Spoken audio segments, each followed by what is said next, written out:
Hey Trekkies, it's summer, and you know what that means. It's time for Creation Entertainment's Trek to Las Vegas 2025. This year, the convention has been expanded to a 5-day schedule, August 6th through the 10th at the Rio Las Vegas Hotel.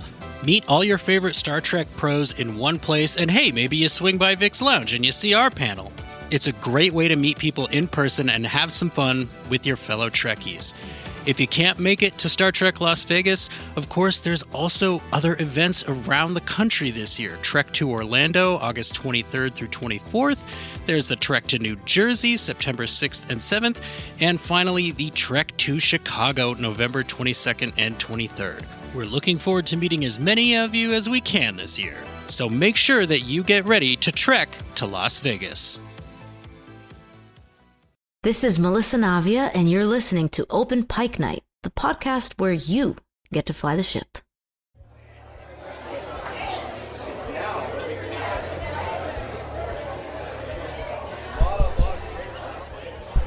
Is this thing on? Hello, hello.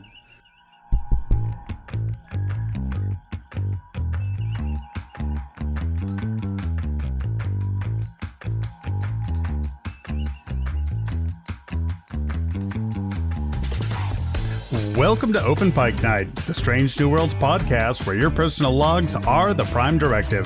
I'm your host, John T. Bolds, here tonight with my co-hosts and a fan favorite returning guest. Our callers have come out to spread the love for the pilot who makes the Enterprise cut through space like a hot lirpa through a soft Gorn. Vamonos! Joining me tonight are my co-hosts. First up, the man who will always listen when computer tells him how skilled he is at his job. He really doesn't get how social media works. Jesse Bailey. I've heard that people on social media can tell that you're in your 30s if you use animated GIFs to communicate. And let me just say, The Office, Dwight, it's true.gif. And the man who served his duty on the front lines of the battle against darkness. Seriously, those Alaskan winters can be brutal. Host of Green Shirt, A Newbie's Trek Through the Next Generation, Cameron. The trick is you've got to keep your freezer of Jagal stocked with your moose meat of Jagal, which you get from the Butcher of Jagal. Yep. And our guest tonight has the distinction of being the first ever combination Strange New Worlds actor, Open Pike Night caller, and Open Pike Night interview guest. She flies the ship, she loves the fans, and Strange New Worlds fans have screamed out for more and more and more Alltegas. Please welcome Melissa Navia back to the Open Pike Night Stage. Hey guys, how's it doing? I'm so happy to be back. We're so happy to have you back. Absolutely. Fantastic to see you again. And after, man, so much has happened since the last time we talked to you on Open Pike Night. I know, it has been very long. I can't. I was trying to think about when we last spoke, and I was just like, it's been years? Has it been years? We were just a baby little podcast back then, just learning to walk. It was October of 22, I think. It had, wow. Yes. Wow. Yeah. Time for flies. new listeners, Melissa was our first interview ever on Open Pike Night. We had just done episode reviews before that. Back then, we weren't sure if the call-in format would work for an interview. I will take full responsibility there. I thought it was so smart to be like, that won't work for an interview. We'll just kind of get them to call and we'll make a montage of great things. And a few episodes later, we were like, oh no, the call-in format, it doesn't just work. It works really well. So we are so excited to be able to bring the listener questions straight to you this time, Melissa. Yeah. As am I. Tonight, we're going to let the callers get most of the time. And man, did we have, I think, more new callers than we've had on one episode since the beginning of Open Pike Night. And we have lots of calls from Melissa. So, but we've got a write-in too, don't we, John? Yeah, we even have a write-in. So again, if this is early on, if this is your first episode of Open Pike Night, give a call. We'll follow us at openpike.substack.com or just go to openpike.com and find out how you too can get your voice on the podcast in the ears of your favorite Strange New Worlds creators. Yeah, our first couple of questions do kind of cover some stuff I think we at least touched on last time, but not everyone will have heard that interview. And as we just said, it's been a minute. So I think these are good ways to ease us into the conversation again. Yeah. First up is our write-in. Charles. Is Charles a new write-in? Is he a new I believe caller? so. I think so. Our first new caller. Hi, Charles. Yeah. Then welcome to the Open Pike Night Stage. Thank you for writing in. Charles says, I'm a big fan of yours. Thank you for being the helmsman of the amazing Enterprise. Thank you for getting the crew to their destinations throughout the missions. I wanted to ask you two things if possible. First, what made you want to be part of the Star Trek universe? And second, your favorite Trek series and character. I wish I could get your autograph. Thanks, Charles. Oh, cool. I hope you get my autograph too one of these days, Charles. Wonderful. I'll just say just quickly, I'm very happy that you guys are doing this because I always want to make sure that whenever I do a fan event or I do an interview, that if there are questions to be asked, that I get to as many of them as possible. But anyone who's seen us at conventions, they see how impossible that is. So I'm happy that we're going to have some time now to just really jump into questions and answer them. All right, Charles, let's go. So what made you want to be part of the Star Trek universe? Well, first, it was I needed a job. So as an actor, we take the auditions as they come. Of course, if it's an audition that I am not vibing with, or if I don't like the story or the script or the character, I wouldn't have jumped on board even for the audition in the first place. But when I saw the audition for Strange New Worlds, when I saw the breakdown, as we call it, the description of the character, I was very fortunate in that there was no kind of secrecy around who I was playing. Some of our legacy characters, they thought they were playing somebody else, and maybe that was a better thing for them because there was less pressure to play somebody iconic. But for me, it was the character of Alltegas, and she was a pilot, and she was funny, and she was Latina, and she was a force to be reckoned with. And I remember reading the breakdown and thinking, yeah, this is me. This is the perfect role. Combination of roles that I've played before and kind of everything that I want in a character, especially a series regular, because you have to be looking at these roles as somebody that you're not just going to play for an episode, but for a good portion of your life. And so I was just excited to be called into audition. My Open Pike friends here and fans who are fans of this podcast and of me, they know the story that I read with my late partner. He taped me, he read with me. He edited everything. We sent it to casting directors directly because it was so top secret that it couldn't go through my reps. And then I just waited, and I heard a few weeks later I was getting a call back, and the rest is history. So what made me want to be a part of the Star Trek universe? I think it was destiny. In the end, I've been acting for my whole life, and I've always wanted to be and have been a storyteller. And now that I'm part of the Star Trek family, I have people who've known me for a really long time, and they've come to me and they've said things like, we always knew it was going to be Star Trek, which makes me really laugh because I want to say, I wish you'd told me back then when I was, struggling and trying to figure out what I'm doing with my life.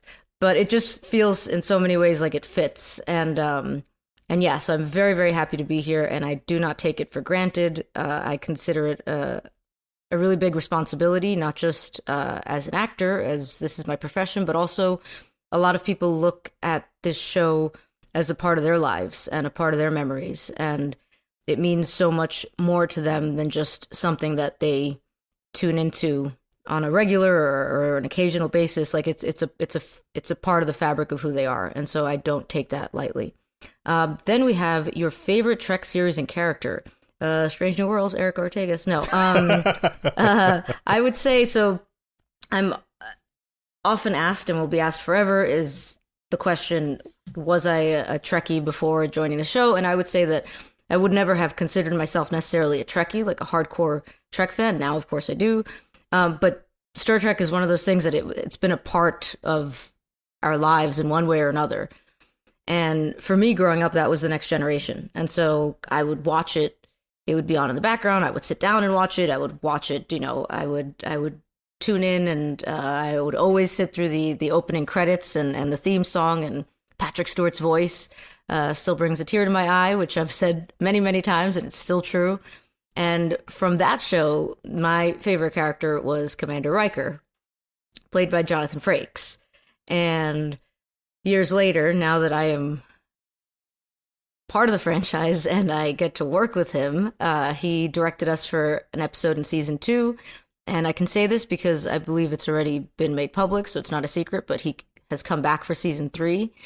So to do that, to get to do that, to be with him on the bridge of the Enterprise, to hear that incredible voice as both an actor and a director and just a wonderful human being on set is just, something that's never going to be a thing that becomes, normal. Like, this is still crazy. Like, what is happening? So the Next Generation, for sure, that was my Star Trek growing up, and Commander Riker. But now I've met almost everyone, except I have not met LeVar Burton, but I adore him from afar for both Star Trek and also reading Rainbow, and just in general, everything I hear from all of his friends, who I know a number of them now, is that he's just fantastic in person. And Patrick Stewart, I have been like 10 feet away from multiple times, and each time I have panicked and I've been like, you know what, it's okay. And then at the Saturn Awards, Will Wheaton was just like, I'm going to introduce you. And I'm like, let's wait. He's sitting down. He's like, let's just let him be. Let's, a little bit later. And Will was like, all right, we'll make it happen. And then Patrick Stewart pulled like an Irish goodbye toward the end, which was totally cool. And I totally would have done the same thing. So if it is meant to be, one day I will speak to him. But for now, I'm just happy to kind of just be in the same room as him.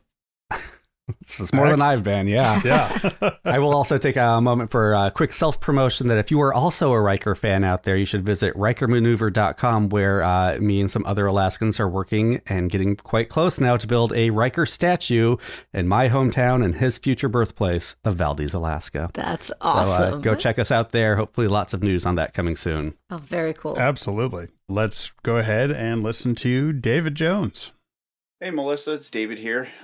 So I was one of the Federation soldiers on Jagal in Under the Cloak of War. So my question is, I don't know if you answered this on your previous Open Pike Night or not. What was it like walking into the fitting room and seeing everything hanging up, all the costumes and everything like that? I remember for me, it was, absolutely surreal. It's not every day you walk in and you see all the real Star Trek, costumes hanging up on the walls. What was it like for you? Hey, David. So if I caught that correctly, you were one of our soldiers in one of our episodes. He's one of the background awesome. actors. Yeah. Fantastic. We have such an incredible cast, and we have so many actors and just incredibly talented people who are working with us all the time. And it's so hard sometimes when you're on set to see everybody and to get a chance to kind of have a moment with them. So whenever I hear after the fact from actors who are like, oh, I was, on this episode and you were there and I played this person, I'm always like, thank you so much for reaching out. So, I always say this, but I do see a lot of the messages that are sent to me via social media, but I can not often respond to all of them. But if you ever want to send me a message, please do. And I'm always happy to hear from any actor who has graced our set and made our show what it is. So what was it like walking into the fitting room your first time on set? So, all of it was a bit of a dream come true, definitely. Like, I still remember walking on and the uniforms were hanging there, and it was very like,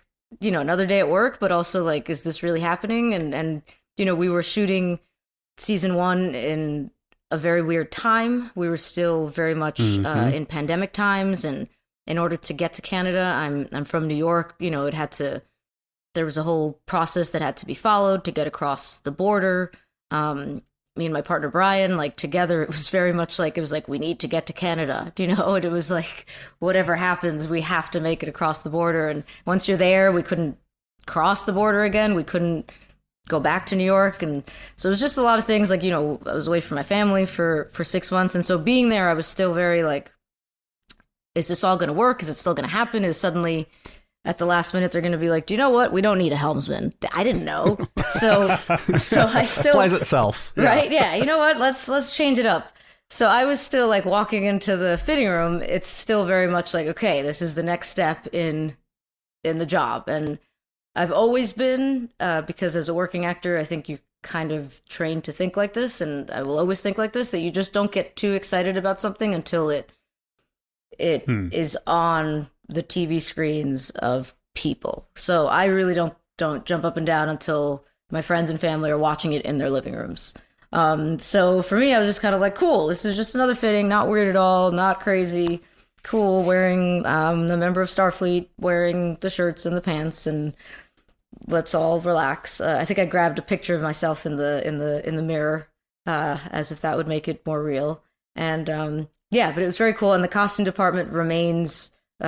Right now, we're still working with them. It's everyone is still there, and they are fantastic. And so whenever they bring us in, I joke with them that I get more information from upcoming episodes from them than anybody else because they know things in advance, because they have to put together these incredible costumes and to really just create the world that we're in. So I'm always just going to be like, can you guys give me any insight? Like, what's going on? And so, yeah. You're with them like we are with you. Right. Yeah. They're like, what do you know that I don't know? And sometimes even like from like, like their eyes will go wide, and I'm like, all right, don't tell me. It'll all in good time. We will find out what we need to know. But the costume department's wonderful. And so they immediately from the get-go, like, told me just what a welcoming, warm atmosphere the set was going to be. And it was true. That's what we have. That's fantastic. That's yeah. I had never thought about that before with the costume department. They might be like, "Oh, hey, after this battle scene, we're going to start putting this green sleeve on your arm. Don't worry about it. It's nothing important." Like, yeah. Like I believe that for season 1, it was with the costume department where I first learned about Sir Adia. Mm-hmm. Oh, okay. Where I first saw that picture, and that was months before I saw a script and I knew what was going on, and all I saw was that picture. So I was able to kind of be in my head, and that's when I started to look for the stunt team, and I was just like, can we start sword fighting? I don't know why, but let's maybe let's work on that. Yeah, just cause. Yep. Right. A little voice in my ear saying I should sword fight. Yeah. All right. Well, our next caller is another new caller to Open Pike Night. Melanie is joining us on stage. International even. Hi, Open Pike Night, and hi, Melissa. This is Melanie from Germany. I'm so excited to see you in May at FedCon here in Germany. I can hardly wait. Whenever someone asks me what position or job I would have in Starfleet, I always say I'll fly the ship, like Alltegas does. I would be a pilot. You do a great job playing her, and I would love to see more of Erica in the 3rd season. I loved in Hegemony how Pike was enthralled by how you flew the shuttle to the planet, and how he said that Erica had been born for this. So, my question is, in Among the Lotus Eaters, when the crew loses their memories, how did you prepare to say, I fly the ship? I mean, you said the same sentence over and over again, like a mantra, but with different intonations. Did you think about it, or did it come while shooting? Or was that an idea of the writer or director? Please tell us more about it. Thanks for everything, and live long and prosper. Awesome question, Melanie. I am also very excited for my trip to Germany. I've only been to Germany once. I loved it. It was a few lifetimes ago, and I cannot wait to return for the I Fly the Ship scene. So that's become such a mantra for so many fans, and it makes autograph signing at conventions a little bit easier because now I have something to sign. I joked with Todd Stashwick from Picard when we were doing conventions in Australia and New Zealand. He has like the easiest, the best, yeah, kind of go-to autograph signing line. It's like, no. And I'm like, that'd be so great if you could just sign that all the time. But I'm very happy with I Fly the Ship.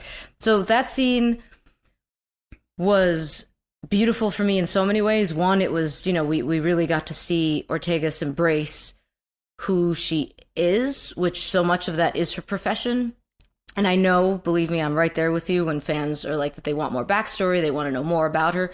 But I will continue to stand by the idea that I think it's fantastic that what we do know about her is told so much in how confident and capable she is in her profession and how she is regarded by everybody on her crew.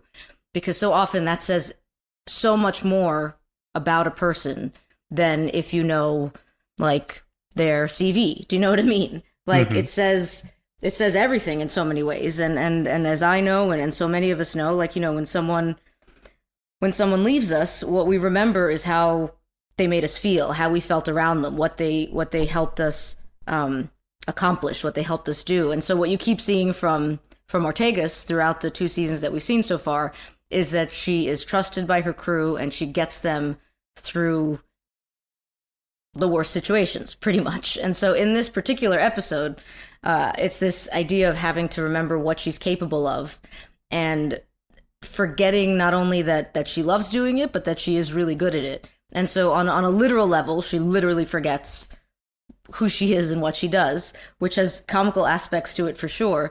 But what I was also thinking about was this idea of, in life, how often do we second guess what it is that we're good at? So this idea of imposter syndrome is something that I thought about, where you know you're good at something, but then you question, are you good at it, right? And then you question, are you good at it at all? And maybe you've just been faking it until you make it, and have you made it? So that to me was resonating. The idea too of actual memory loss, that is something that so many of us know. Either it's personally happened to us or we know people who are dealing with it. And I didn't really expect that after the episode came out that so many fans were going to reach out to me and say how it spoke to them on that level, because they are dealing with memory loss in some capacity with a family member, a friend, or themselves. And so all those things kind of played into it. And then it was also this great moment for Alltegas to really have like this shining moment in the episode, to be like, I can do this.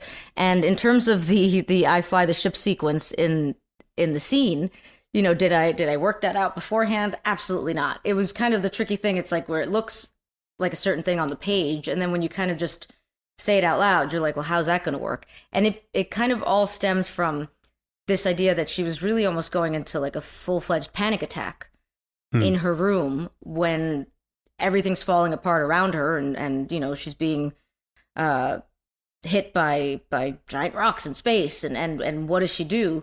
And so it was really kind of just a last desperate attempt to, how do you rev yourself up, right, to do this thing? And so it was a mixture of her telling herself that she can do this, and then also just really trying to get that adrenaline going. And it's almost kind of felt like a bit like that acting exercise where you like say a line different ways. But that wasn't what I was thinking about in the moment. What I was thinking about was just the adrenaline, the excitement, the panic, and then also being like, there's only one person who can do this, and it's Erica. So either she's going to make it happen or it's not going to happen. So that's just kind of the energy that I took into that scene. And yeah, for a lot of different reasons, there was a lot of emotions going into it. And yeah, I had no idea when we cut that day what any of it was going to look like. I went home going, I hope that worked. So it worked really well. It worked incredibly well. Cool. So I'm happy that all worked out. So Melanie mentioned being excited to see you at a German convention later this year. Let's flash forward 25 years. Okay, Strange New Worlds has had its 7 seasons and at least 1 movie. Alltegas remains a fan favorite, naturally. Are Star Trek conventions still something you see yourself doing way in the future while fans continue to form hours-long lines to meet their favorite pilot? Absolutely. 100%. I did, back in October, I did a convention tour, as I like to call it, with Todd Stashwick, Jess Bush from our show, Robert Picardo, and Kate Mulgrew. And it was an adventure in so many ways. It was like a 3-week-long adventure. And getting to see fans from another part of the world that I'd never been in, who just made us feel like we were at home. And we hung out with them, at kind of like VIP events. And then we saw them, of course, at the conventions. And seeing the way that they were talking to us, and especially with me, I had fans who came up to me and said that what the character of Alltegas has meant to them in their lives, and how they've been able to kind of discover things about themselves, and how momentous seeing her on screen has been.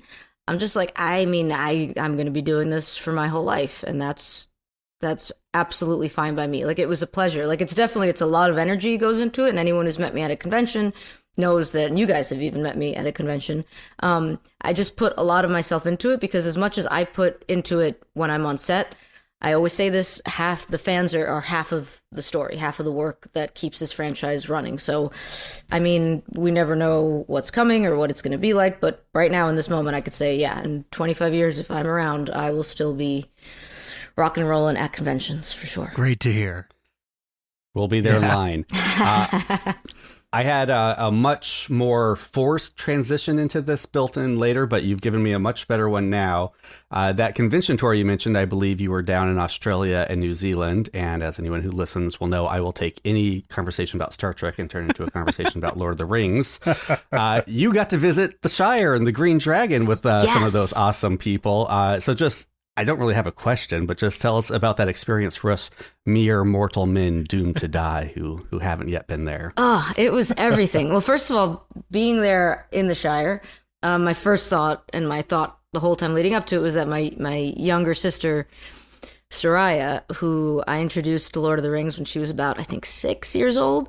Like, it's been such a huge part of her life and our lives together. I was just like, I shouldn't be here without her. Like, this is not right. So I just kept saying, do you know what? I am kind of, this is like a scouting mission, do you know, to check it all out and then to come back with her and to be there, like, on a show now that also has a very loyal fan base, and to be there with members of multiple Star Trek shows. Like, it was just worlds colliding, do you know? And so then to be at the Green Dragon and to be there with Bob and with Kate and with Jess and with Todd, who actually went a few days before we did to the Shire with his wife. So he had a wonderful time, but we didn't, that picture that I treasure where we're all together, he's not in it, but he's there in spirit. Like, for me, it was just, like, amazing. Like, I'm bringing Star Trek and Lord of the Rings together. And so now it's kind of like this secret mission of mine, which is now no longer secret because I am saying it out loud to you guys. But a couple of weeks ago, I went to see Dominic Monaghan and Billy Boyd in Rosencrantz and Guildenstern Are Dead playing at the Mirvish Theatre here in Toronto. And Martin Quinn, who plays Scotty, came with me. And so then afterwards we went backstage and we met them, and it was like, just in the back of my head, I was like, I continue to bring together the worlds of Star Trek and Lord of the Rings. So that's going to be a bit of like a mission for me, just as often as I can do it. But the Shire was beautiful. The entire experience was everything I could have imagined it would be and more. They just put so much care into the details of everything. The banquet that we had at the Green Dragon was a banquet for royalty, and it felt like that. Like, it was just, everything was the table was covered with food and with drink and with dessert, and it was just extraordinary. And we got to, like, leave with, like, Green Dragon mugs, and then when we were walking back through the Shire to go through the bus, like, they asked us to turn off, like, I think it was like, we had lanterns, but whatever, we got to stand there in the dark just to appreciate the Shire. And it was just very clearly run by people who know how special this world is for so many people. And in many ways, I find the Star Trek world to be the same, where it's just like, it's run by literally and figuratively in all the different fan realms by people who understand how much this means to people who they're meeting for the first time. So it was very, very cool, and I can't wait to go back. That's amazing to hear. I can't wait to go. And that photo of you guys there just looks like the best Christmas card ever. You guys all have your sweaters on. It's all cozy looking. It's just great. It's the best photo. Well, you just gave us a great detailed answer to one of the episodes among the Lotus Eaters and your big moment in there. We're going to do a quick little segment now where I'm just going to go through the list of season 2 episodes of Strange New Worlds, and I'm going to ask for a much shorter answer, just the first thing that pops in your head. It could be one word, one sentence, one thought that pops in your head when I say the title of the episode. Are you ready, Melissa? No, but let's do it again. No, yeah, it's okay. It's better if you're not. Let's start with the premiere, The Broken Circle. Vámonos. Episode 2, Ad Astra per Aspera. Una. Episode 3, Tomorrow and Tomorrow and Tomorrow. I was barely in it. Yeah. Episode 4, Among the Lotus Eaters. I fly the ship. Wouldn't have any other one. Charades. Oh, Spock eating bacon. I do want to come back to charades. Yeah. How about Lost in Translation? Oh my goodness gracious! Lost in Translation. That was the most special episode to me. Bannon's Nebula. There you go. Yes. How about Seven, Those Old Scientists? Oh, Jack and Tawny. Cartoons rock, especially when they become human. Under the Cloak of War. War is painful. It's painful. It stays with you. Subspace Rhapsody. I am owed a full song. Ortegas is owed a full song, preferably like with a banjo in hand. Mm-hmm. And then the finale, cliffhanger itself, Hegemony. Be careful what you wish for. Good. All right. Excellent. Just wanted to make sure we covered season 2 before we went on. Yes. Yeah, no, and that reminds me of just a quick story with on our convention tour with Bob and Kate. Like Jess and I, we had the honor of being on a couple of panels with them, and so it was talking about how do I see myself in 25 years still doing this, like seeing fans react to Bob and Kate and telling them like what they have meant to them in their lives. Like I'm looking at people who are doing what I would love to be doing in 25 years, and they're not only are they doing it, but they're enjoying it. What struck me as so interesting was that they would remember like names of episodes and like specific moments and things. And at one point, like I'm on a panel and I'm like, I just turned to Jess, like I'm laughing and I'm like, I don't even remember like the names of last season's episodes. I don't remember what I did last week. And so I'm hoping it's like one of those things that, you've done it enough times. So like the names of everything sticks in your head. But if you'd ask me right now to name all the titles of last season's episodes, this season's episodes, season 1's titles, I would not know. So yeah, hopefully that is a skill that will come to me.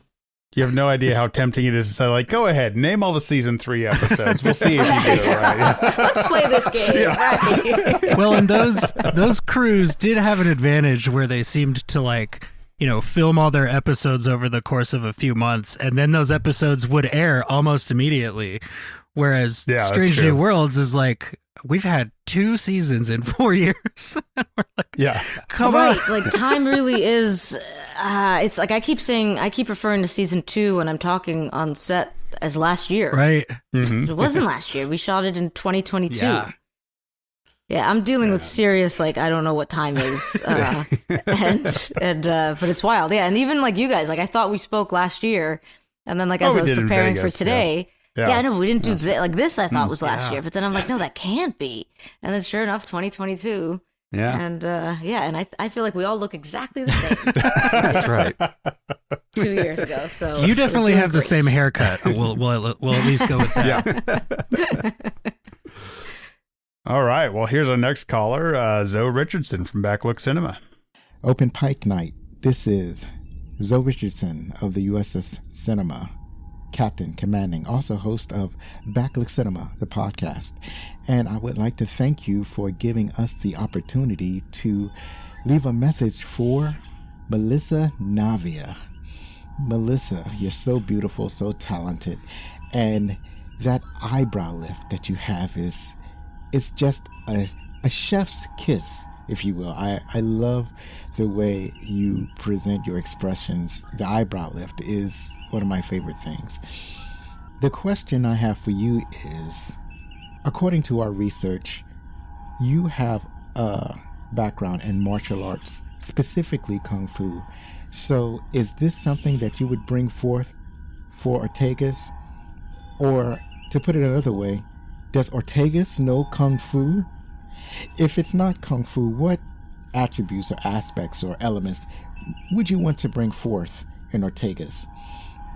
There are no wrong answers. As a matter of fact, I believe firmly that you could do no wrong.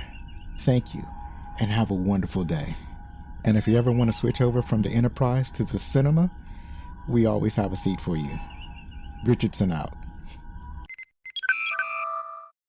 Oh my goodness. So thank you so much for that. That was beautiful. I love that you have researched me. I feel like I've been studied, and that makes me feel special. So thank you. But yes, I do have a background in Kung Fu and martial arts, and I would love to definitely employ more of that on the show. And thank you for calling out the eyebrow raise. I've said it before that, you know, when people find out what show I'm on but they haven't watched it, sometimes they assume I play a Vulcan, which I love. And yeah, and so I think that has something to do with the eyebrow, or maybe something else. Maybe I'm naturally logical. I don't know.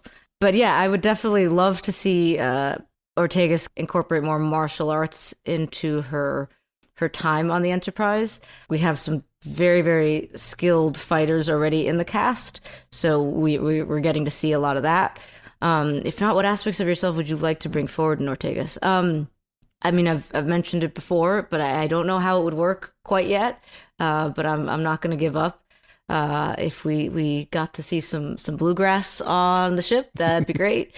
And then I know people would be like, well, how would it make any sense? But if you know me and where I come from, and I'm, you know, where I was born, you know, bluegrass doesn't make all that much sense either. But you know, but it works, and it's the truth. So yeah. So I feel like there'd be a bit of that.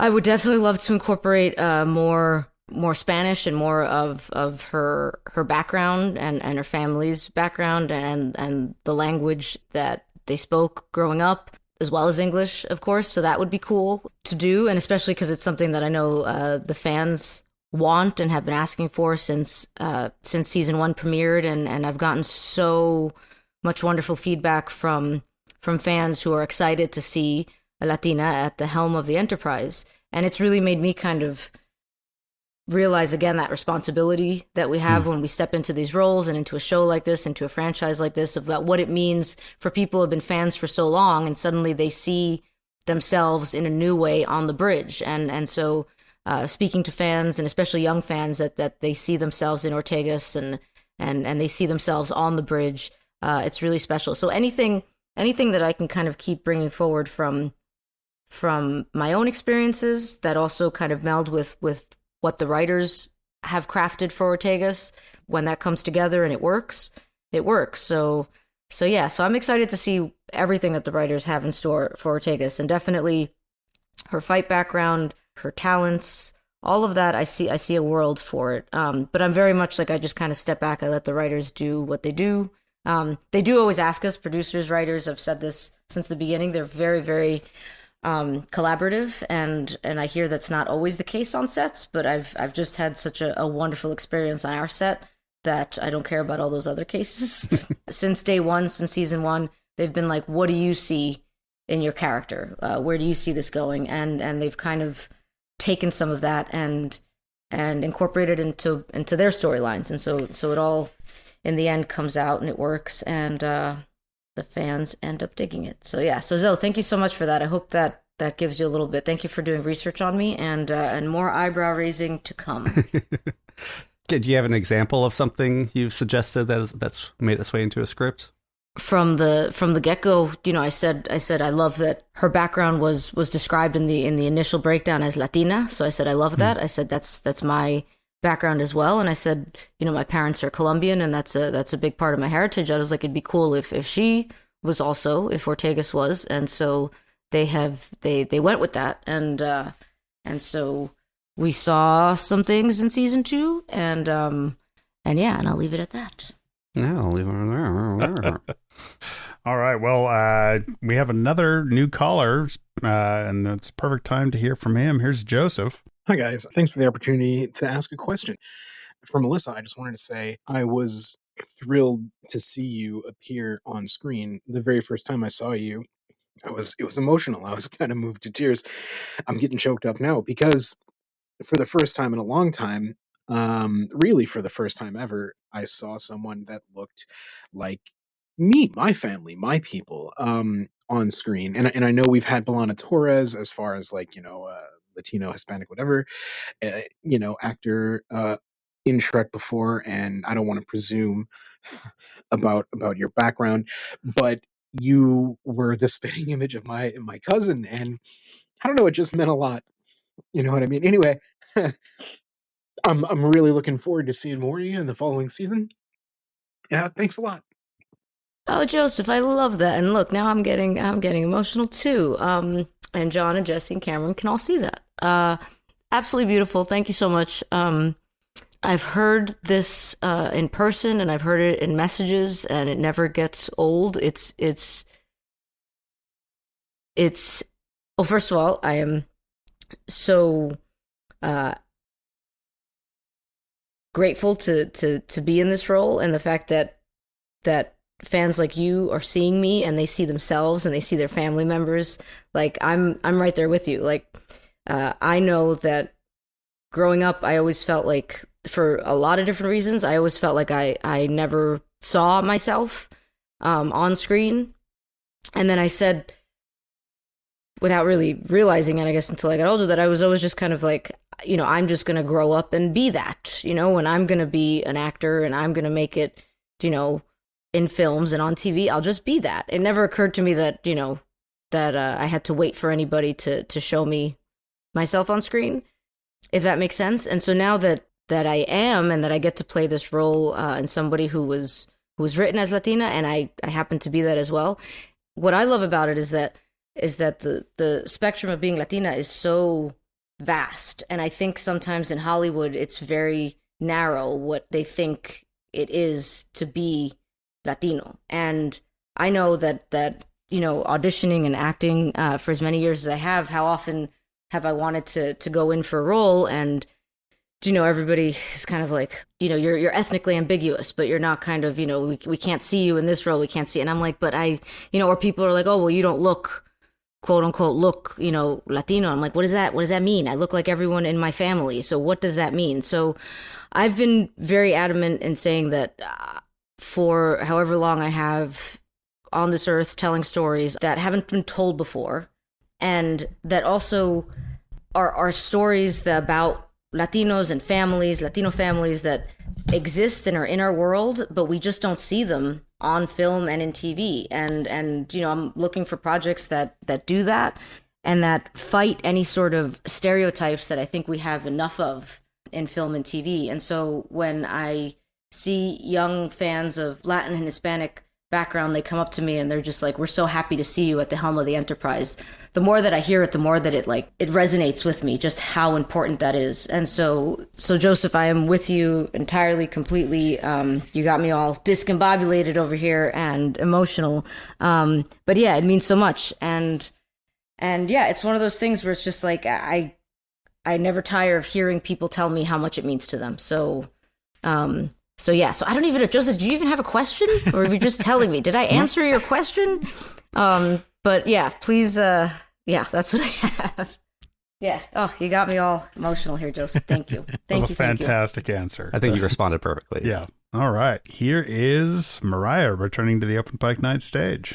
Melissa, Navia, thank you so much for coming back to Open Pike Night. I can't wait to hear you chat with the guys and answer all of our questions. I would like to know how many times a day you say to yourself, I'm Melissa Navia and I fly the ship, because I sure as heck do with my own name. But it is sort of, in all seriousness, I want to know like what you've learned from Erica Alltegas and what you've sort of taken back into your own life from the experience of playing her. Thanks again. Live long and prosper. Oh, this is Mariah, by the way. I forgot to say that. Hey, Mariah. So I don't say it all that often to myself, because a lot of people say it for me and to me, which is great. But I do love that so many people have told me that it's become their mantra. So I do love that. And I'm also, I've spoken about it definitely a lot more than I've been practicing it, but I say it's because I'm filming, but how I want to become a pilot. So Erica has absolutely inspired me to want to do that. See, fans have inspired me too, because I have met fans at conventions that tell me they want to grow up to be a pilot. They are getting their pilot's license. I have met a lot of pilots. I have met a number of astronauts who are also pilots. So yeah, I would say that it's definitely the flying aspect of what she does. So yeah, so she flies the ship. So I don't necessarily say it to myself a lot, but I do love that fans are saying it to themselves. And I do like, I think about how she is so very confident, and she is very cocky, and she is very good at what she does. And so at any point when I kind of feel like myself being like, I don't actually know what I'm doing, I kind of try to incorporate what would Erica do? Yeah, I guess, yeah. I'm like, what would Erica say? What would Erica do?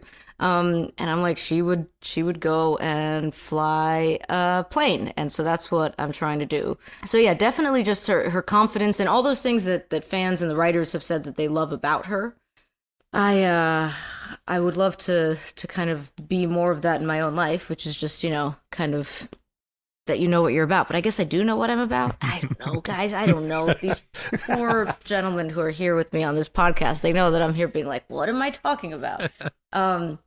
But again, it's that whole thing of like, kind of, if you are really good at what you do, there is a level of humility, which I guess I have. And I guess Erica has that as well. So I am confident a lot of the time, just like her, but all kind of those flying aspects, those working within a crew, being answerable to people around you, which I feel is very similar to what we have to deal with on a film set. You have not one person or one group of people don't make it happen. We all make it happen. And I did an interview with an astronaut on the International Space Station, and we were talking, and he was saying that he can totally see how a film set a lot is like what it takes to get an astronaut to the space station. It takes so many different groups of people working together to make it happen.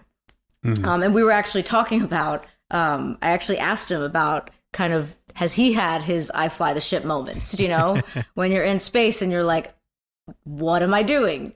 And he said that you have to kind of fall into knowing that you have trained for this. You know what to do. You know how to handle pressure.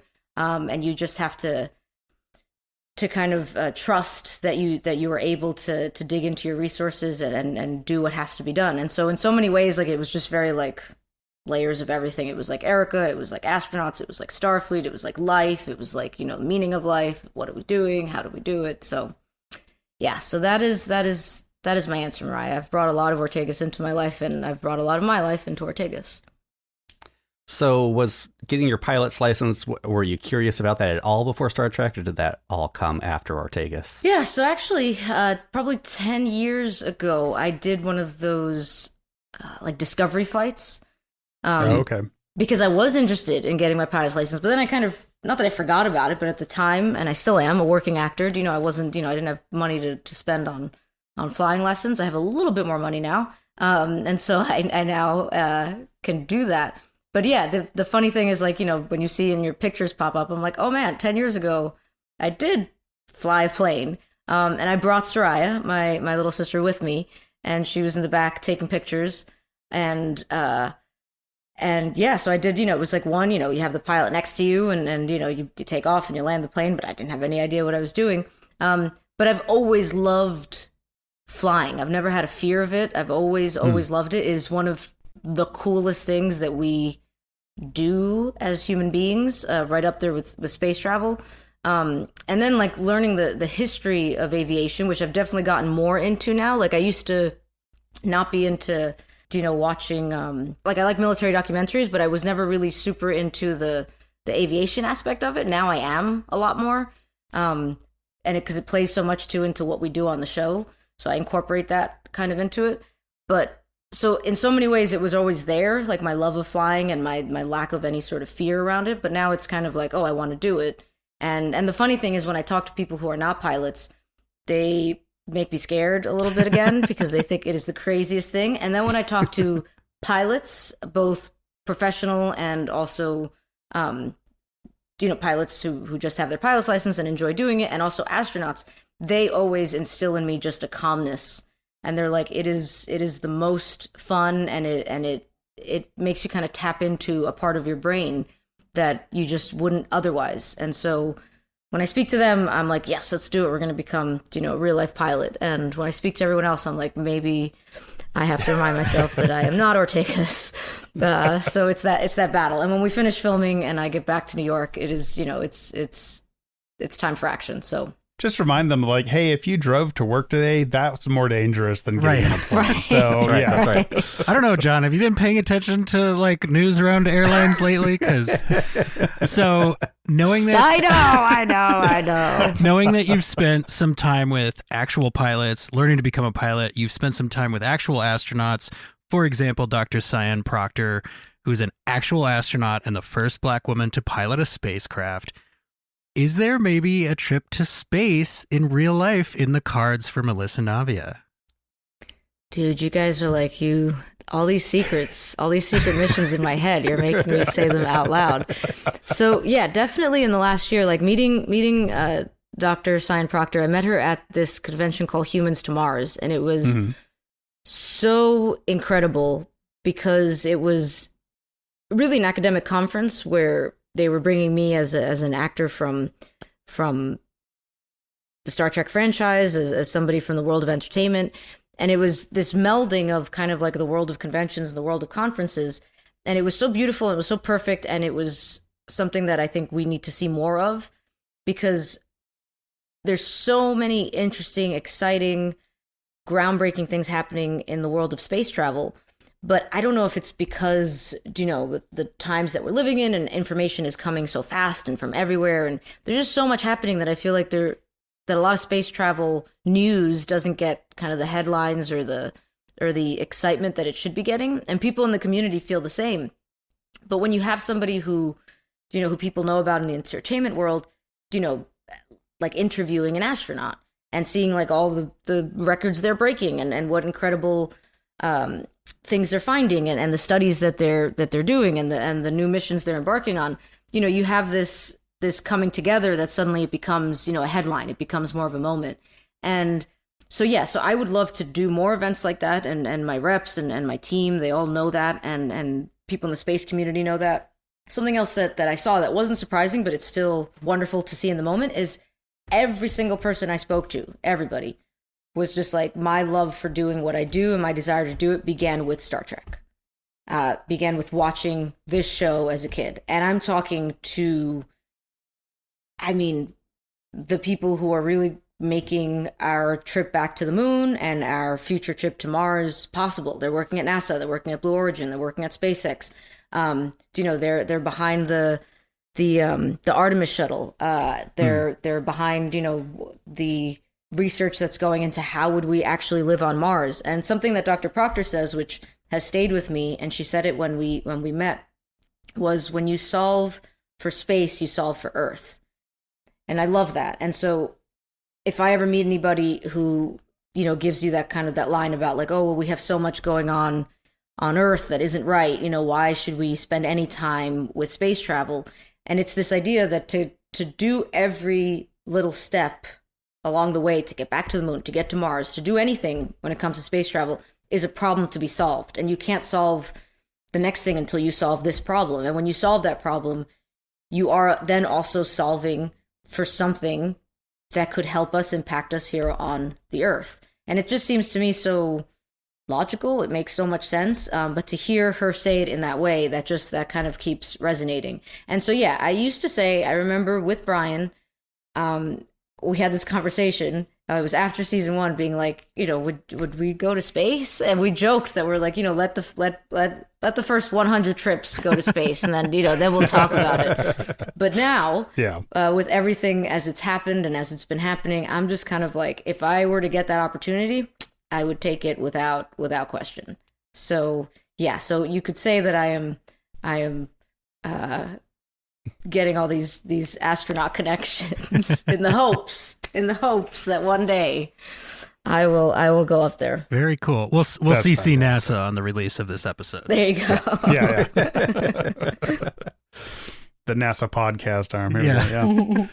All right. We have another one of our longtime returning callers. Here is Abby Summer. Hey, Open Pike and Melissa. This is Abby Summer from the First Flight Podcast. Melissa, so great to have you on with the guys again. You are just a joyous light in the universe.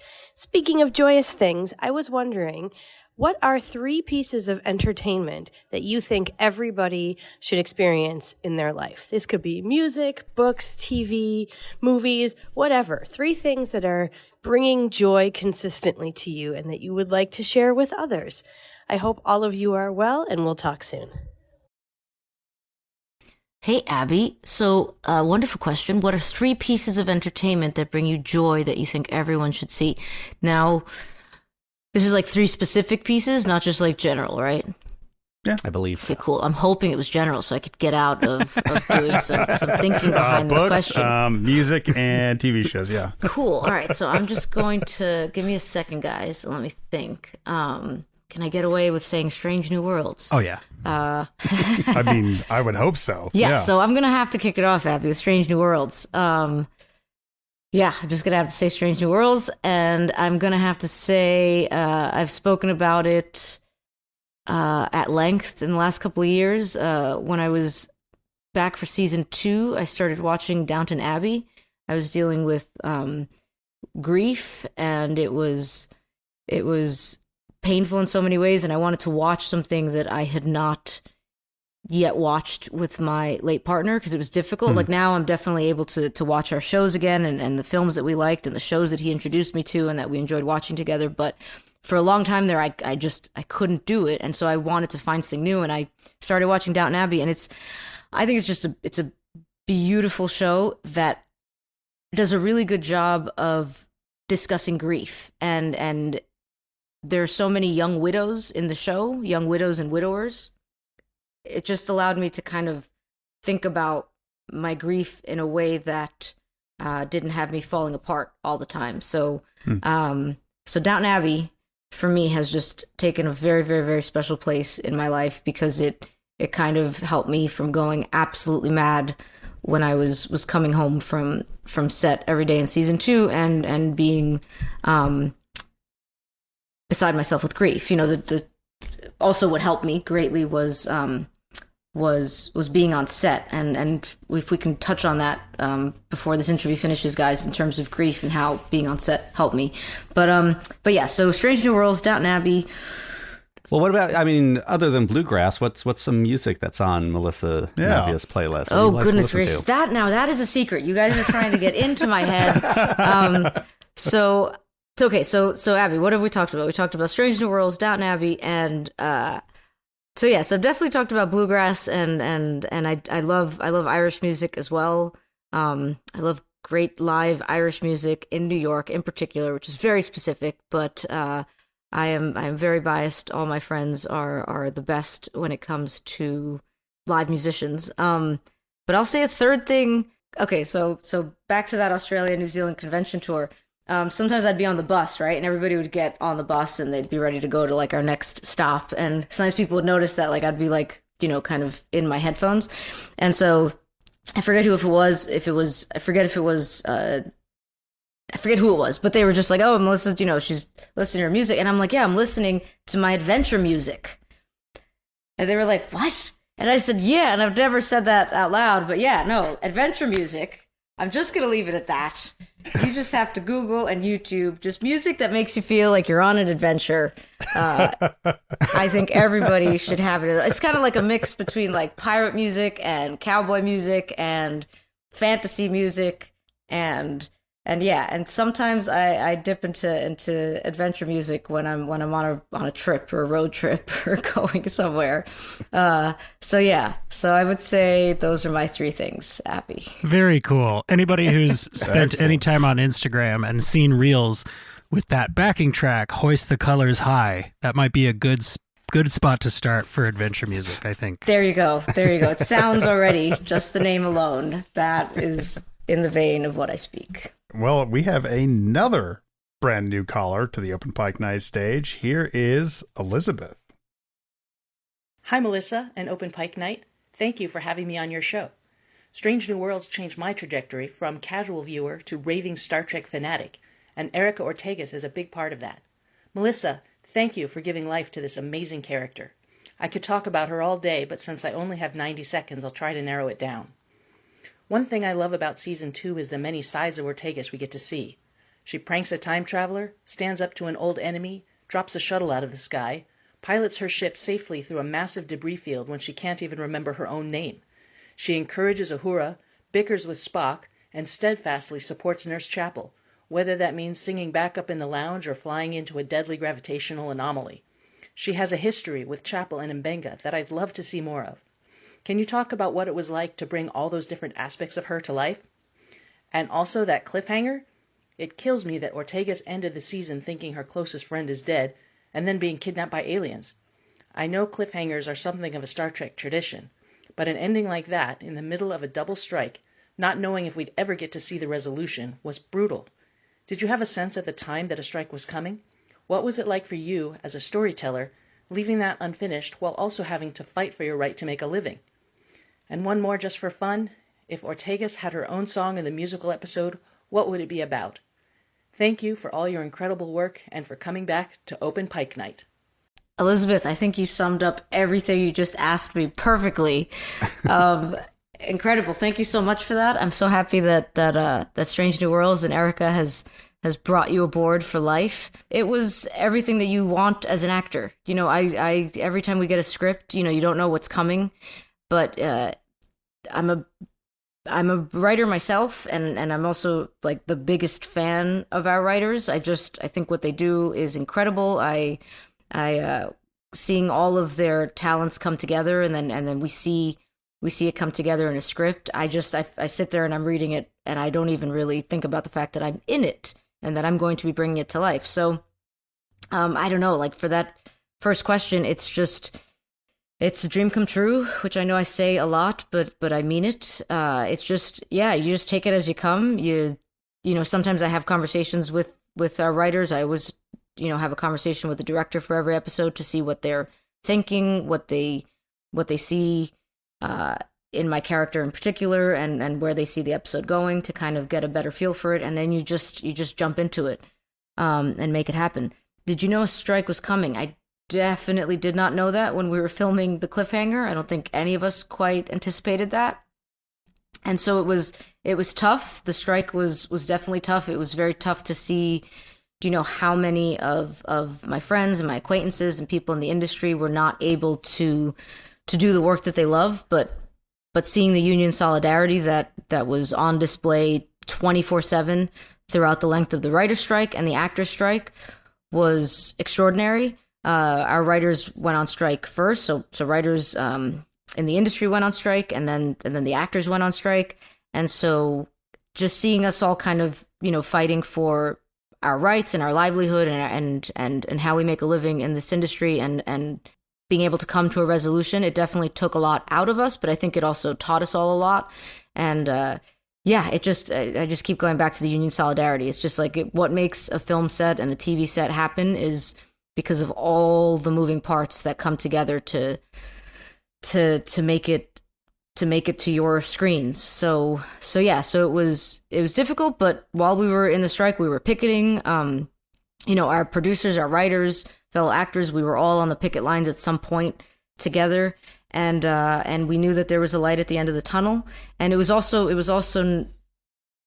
you know, it was great to kind of have so much fan support. You know, our unions allowed us to continue going to conventions. SAG-AFTRA allowed us to go to conventions and to still speak with fans, and every fan I spoke to understood entirely what we were doing, and they respected, you know, the guidelines that we had to follow, and so that was a relief, that you guys knew that we were just doing this because we had to, and that we couldn't wait to get back and start filming season 3, even though it was going to take a bit longer.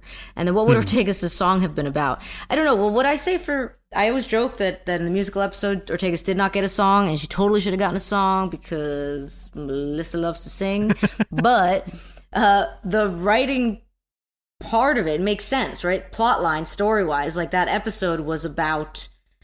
It was about what it was about, but the reason that everybody sang, right, was because their emotions, like, got the best of them, and there was just an overflow of emotion, which then prompted the characters to start singing.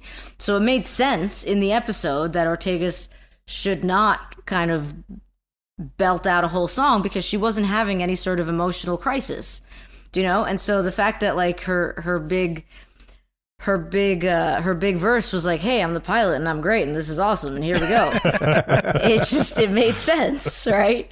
So yeah, no, I feel like if she had a song, it would have been like, I don't know what everyone's flipping out about. Everybody needs to pull it together, you know? That would have been good. Yeah. Or just play the straight foil to everybody, be like, you guys really need to deal with what you got going on in your lives. Like, we are on a ship in space. Exactly, right. All this like high school relationship drama needs to get it together. So that's what her song would have been about. And but I completely understand why she did not get a full song. But she was there. You called it out, Elizabeth. She was singing backup. She was dancing. She was fully there. One of my favorite parts of the episode is the synchronized ship flying you and Wrong Fu do up yes. there. So. Yes. It wasn't vocal, but you had some navigational dancing. And that was amazing. That was Wrong and I were just coming up with that. We were like, that was us. Yeah, that was us. And I was just talking with Wrong about it recently, where I was just like, when we're at the helm, we have our own storyline. We create this whole thing that we're like, it may never play, nobody will know, but we knew. And so when that made the cut of that episode, we were so happy because that was that just came about by like what we were doing, and then they captured it. And it worked out. But yeah, that's a great example too of just kind of like at all times, even if you don't see a lot of Alltegas in an episode, there's like all these storylines that I've created. You have to have all that underlying life that then informs everything she does and why she does it. And so her friendship with Mitchell, so Alltegas and Mitchell, they're really like, you can see that they're a duo. And I like that. And when fans like, call it out and they're just like, yeah, we love Mitchell. I'm like, yeah, so do I. We love Mitchell too. I assume Wrong has told you about her headcanon for what Mitchell's up to or thinking sometimes. Yes. Yeah. So you had mentioned earlier that during season 2, just being on set was really helpful for your grieving process. Is that part of it? Just, having to lock in and having to build these little backstories, that kind of a thing? Yeah, definitely. Well, thank you for asking this question. So one thing that I wanted to talk about a bit, but I could not because we were in the middle of the strike, was like after season 2 completely premiered and it was out and everybody, loved it and it just got fantastic reception. But some of what I was kind of seeing or hearing about was this desire absolutely to have more Alltegas storylines, which I completely appreciate and I love it. And it's the best compliment as an actor you can get, that you play a character where everybody wants to see more of your character. But what I started to see was during my promotional work and publicity of season 1, while we were filming season 2, I was very open about not just my grief, but especially my late partner. And the reason I was because it was so important, and you guys were a big part of that. It was so important for me to speak about him because he was a huge part of my life, remains a huge part of my life. And, you expect that something is going to happen in a certain way. Like I expected when season 1 premiered, we would be celebrating together, and that didn't happen as I had anticipated it would. And so here I was, finally with a fan base and people interviewing me. And I was just like, I need to tell you about Brian, because Brian is as much a part of me as anything else I can tell you. And so that is one reason that I was very open about my grief and what it is to be in the world and also be trying to navigate kind of a new life. And so many fans have reached out to me from that moment to this moment, and I feel like it's going to happen for the rest of my life. So thankful for how much I have spoken about grief and how much I'm trying to normalize talking about it. And that for me, at any moment when, I think, am I saying too much about it? But when I hear from fans and from people in general who are just like, thank you for saying what we would love to say, but we don't have a platform to say. Thank you for giving light to something that should not be awkward and difficult to talk about. I'm like, I am so, so happy that I was as vocal as I was then.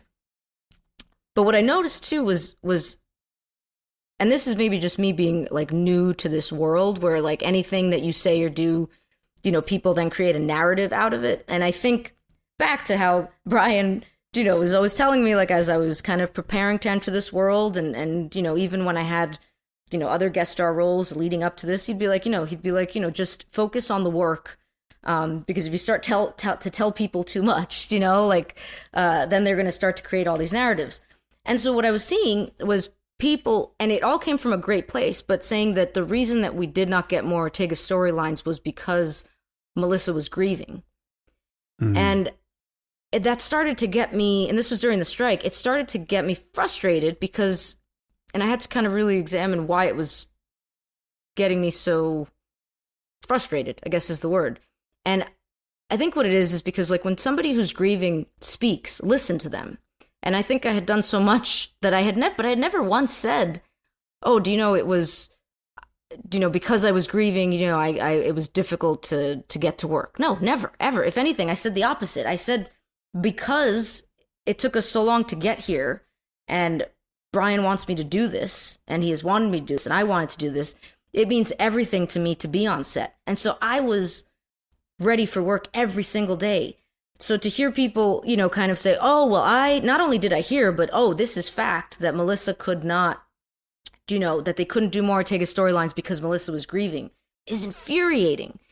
And that's what people who are grieving, I think, they want you to know is just like, it's like, don't create these narratives around things that they didn't say. Like, all I think I ever said in my interviews was just going to work meant everything. The fact that I get to work with an incredible cast and crew on this fantastic show was so important to me. Was it difficult? Yeah. Like, I think I had that Ready Room interview where I told Will, I said, there absolutely, I feel like every day in some form or another on my own, you know, in a turbo lift when nobody was looking, I had tears. I was upset, and I would reel it in because I'm a professional.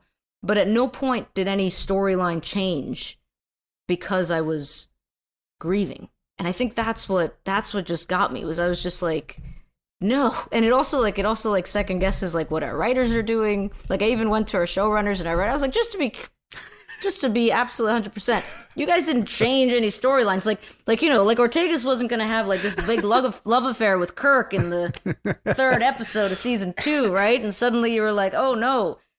And they were like, no. They were like, they said if you had needed more time, we would have given it to you, but you were ready to rock and roll. And I said, absolutely. Was it difficult getting back to set, getting back to work? Yeah, of course. Because your world is shattered. And for me in particular, in that moment, like a whole new world was opening up. So it was so difficult, but what I really want to stress is that for me, this cast, this crew, this show, this fan base, was such an integral part of how I was able to get through that grief.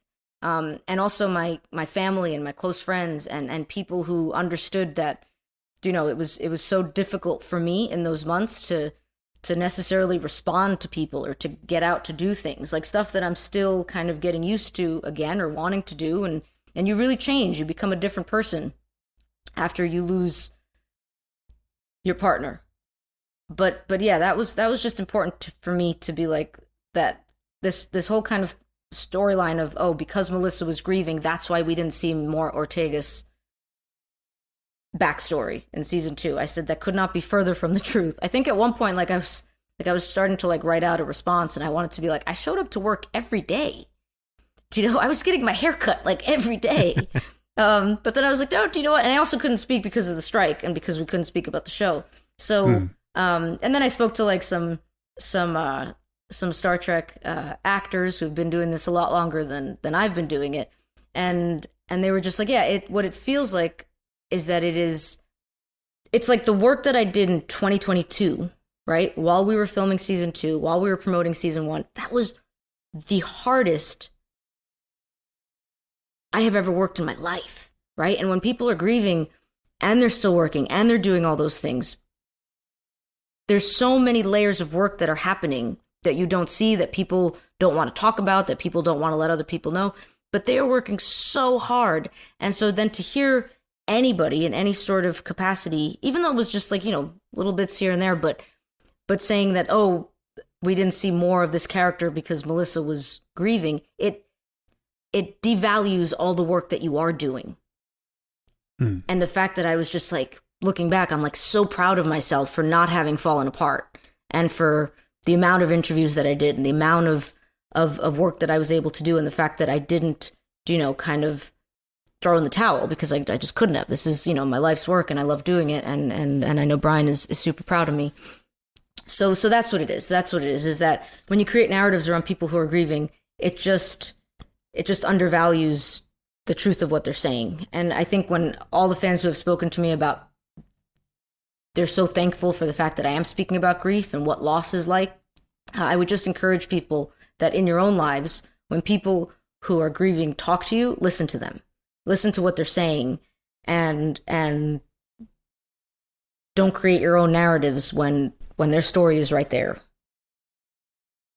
I like that.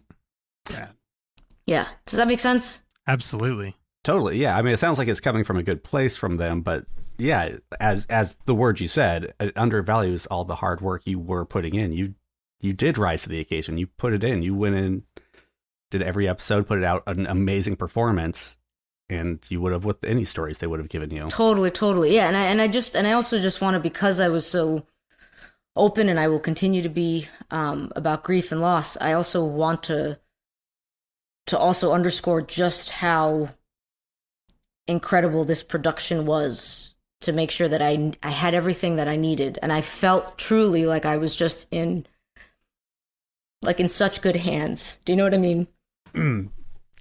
Yes. So I just felt like I was really just in such good hands, not just, but especially from the production, but also from the fans and from this fan base. And I've spoken about this before when I hear from fans, and they're just like, oh, we love this about Erica. We love what Melissa does on screen in this way. And I have to laugh because I'm like, it's things that Brian had told me. Do you know? So I'm still, and we might have spoken about this in our last interview, like I can hear him in all of that. So that means so much. But for anybody for a moment to be like, that grief in any way impacted story that couldn't be further from the truth. The stories that we told are what we are telling, and life happens, and you have to keep going. And the best thing that you can ask for is to be surrounded by people who help you keep going, and who help give you that support and that strength, and essentially that feeling of safety. And that's what I had, not just from this show, but from my family and my close friends who are now, my circle forever. Well, I can tell you from our personal experience, there are people that we have been in contact with through Open Pike Night that tell us you have been exactly that for them, just through your example. So you are absolutely living up to that. So don't ever worry about that. Let's hear from Trev from Failure to Franchise. Here we go. Hey, it's Trev beaming in from Failure to Franchise, the podcast devoted to failed movie franchise starters. I know I've been busy. It's been a while since I've been able to call in, but I did not want to miss an opportunity to talk to Melissa, as Alltegas is definitely just a breakout favorite character of mine since I started watching Strange New Worlds. Now, let me explain my question. A while back, I had tweeted, and I think Melissa saw it, that I have this new headcanon where the great Ensign J from Next Generation, played by Tracy Coco, was inspired by Alltegas, and that kind of explains her unique look. And I know it's probably a little reductive to try and link two characters together just based on hairstyle alone, but I don't know, I thought that was a little bit of fun headcanon, and to me, it allows Alltegas to become kind of a legend in ongoing Star Trek canon. So I'm just feeding off of that, though. The other thing we know about Tracy Coco is that after playing Ensign J in, over 100 episodes and 3 of the movies, I believe, she also went on to play a lot of alien roles in Voyager and Deep Space Nine. And so I was wondering, just to kind of continue this connection I've created in my head, if Melissa had an opportunity to play any Star Trek aliens underneath makeup in either Strange New Worlds or another show, is there a particular race she would love to kind of dive into and get to play? All right, thanks, and keep up the great work, Melissa. Thank you so much, Trev. So let's see. I love anytime you guys are creating kind of these connections between worlds, between shows. And I even kind of do that myself, like when I think about Alltegas and the other roles that I've played, how it all kind of like led up to this. And in some way it's all connected, like my character on Billions, who was supposed to go to Mars and didn't get to go to Mars, but then, now I get to fly around the galaxy. So forget Mars. If you had a chance to play an alien in future Trek shows, they're a race you'd love to play. I think I would.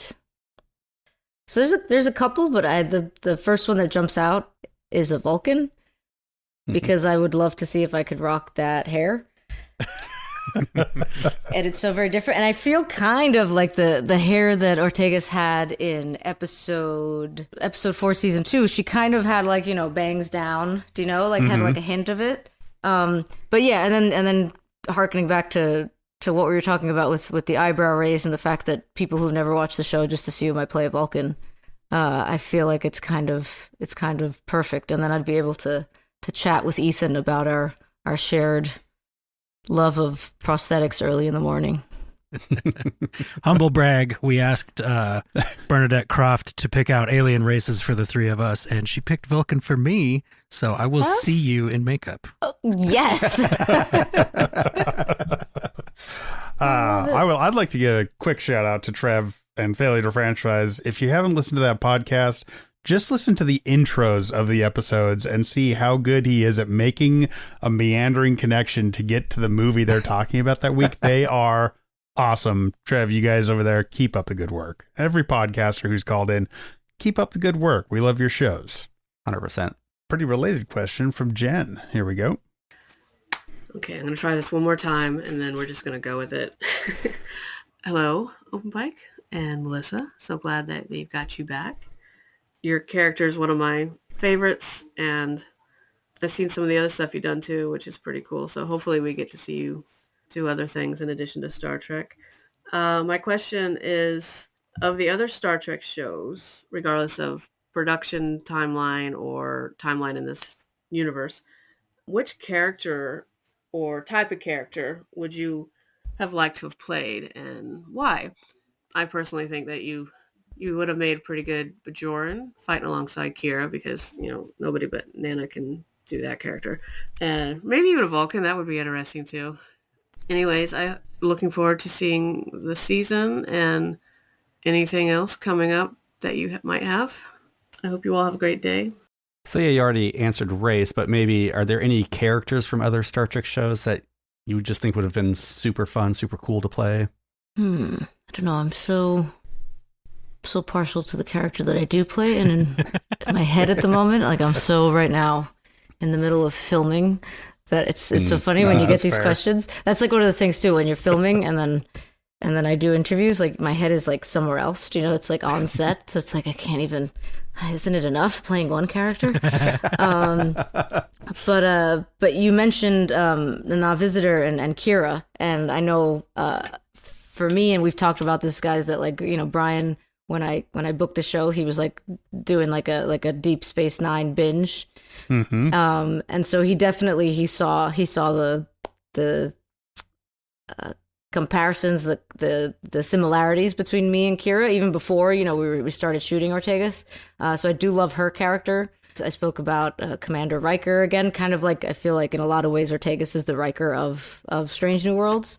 But yeah, I'm very much like when anyone asks me, and Jen, thank you so much for this question. But it reminds me too of like when people ask me like, what actor, do you see yourself like, or even especially as like in the years that I've been a working actor, and so many casting directors and agents and everybody, they're like, who do you see that's like yourself? And I've always just kind of, because I've been kind of working so hard in this industry to make a name for myself, I've just kind of like defaulted to like, I don't see anyone who's like me, and I can't think of any other character I would like to play except for Alltegas. Like, and I love too that like the last name is an homage to like the original character that Gene Roddenberry wanted in the pilot, which I think is just a really cool thing, like as both Star Trek canon history and also just as an actor that it's taken me a while to find a character that was perfect for me, and this character also in a way was a character that should have been on our screens, although it was different, and it was a male character, and his name was Jose, but it was something that was back in the 60s, and now here we are in 2020, whatever year it is, and this character has in some form or another finally made it to the screen. So yeah, definitely Kira. I love her, and I love her short hair. And Commander Riker, played by Frakes, but yeah, I think I'm just right now, my head is completely engrossed in all things Alltegas. Well, we'll make you a deal. If you go back to set and film, and you're having an off day, you can be like, sorry, I had an interview with Open Pike Night, it threw me off. But if you have a really, really good scene and like deliver a solid gold performance, so like, dang, Melissa, you brought it. You got to be like, yeah, I talked to Open Pike Night. They really inspired me. So, Perfect. you know, if they're ever just like, wow, you really seemed off, I'd be like, yeah, I spoke with these 3 guys. Yep. They just, my head was just left in pieces. We're happy to take either direction there. Right. Whatever you need. I'm on different ships. Yeah. I'm in different time zones. I don't know what's happening. We can be that. Now, speaking of other Trek shows, with Discovery's final season about to start and Section 31 becoming a movie rather than a series, have the cast and crew, have you guys felt any different pressure or energy knowing you'll likely be the only live action Star Trek show on the air when season 3 begins?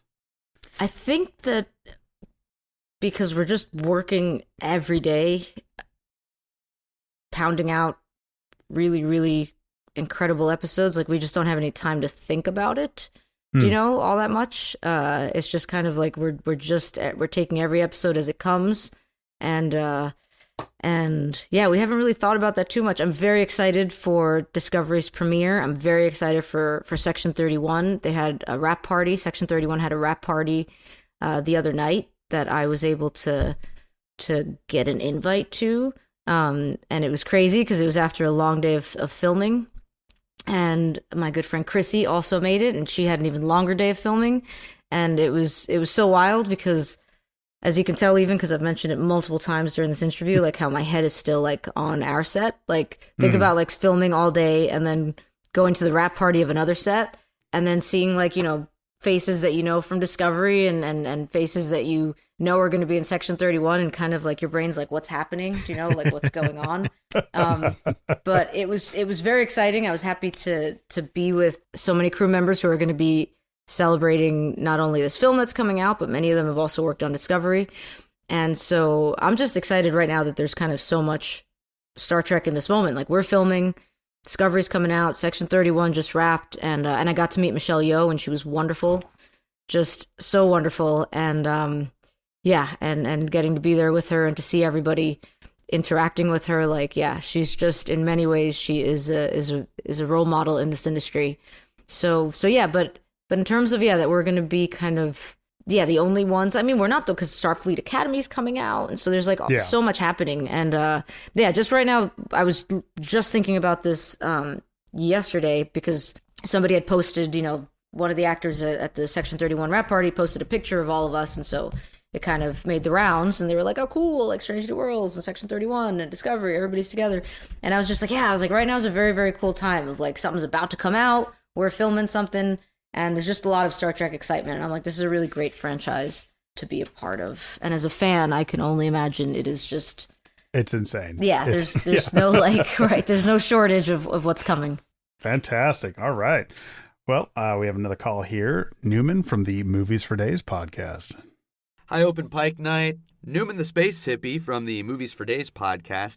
90 seconds? I've only got 90 seconds to tell the Melissa Navia how frigging amazing she is and how marvelous her performance and character are, how she's quite possibly my favorite character on this show that is just littered with favorite characters. Actor nerd question, did you ever build a character geography for Alltegas? That makes more sense for a character that exists in a stage play, not in a serialized form of television that's going to change based on different writers and different evolutions.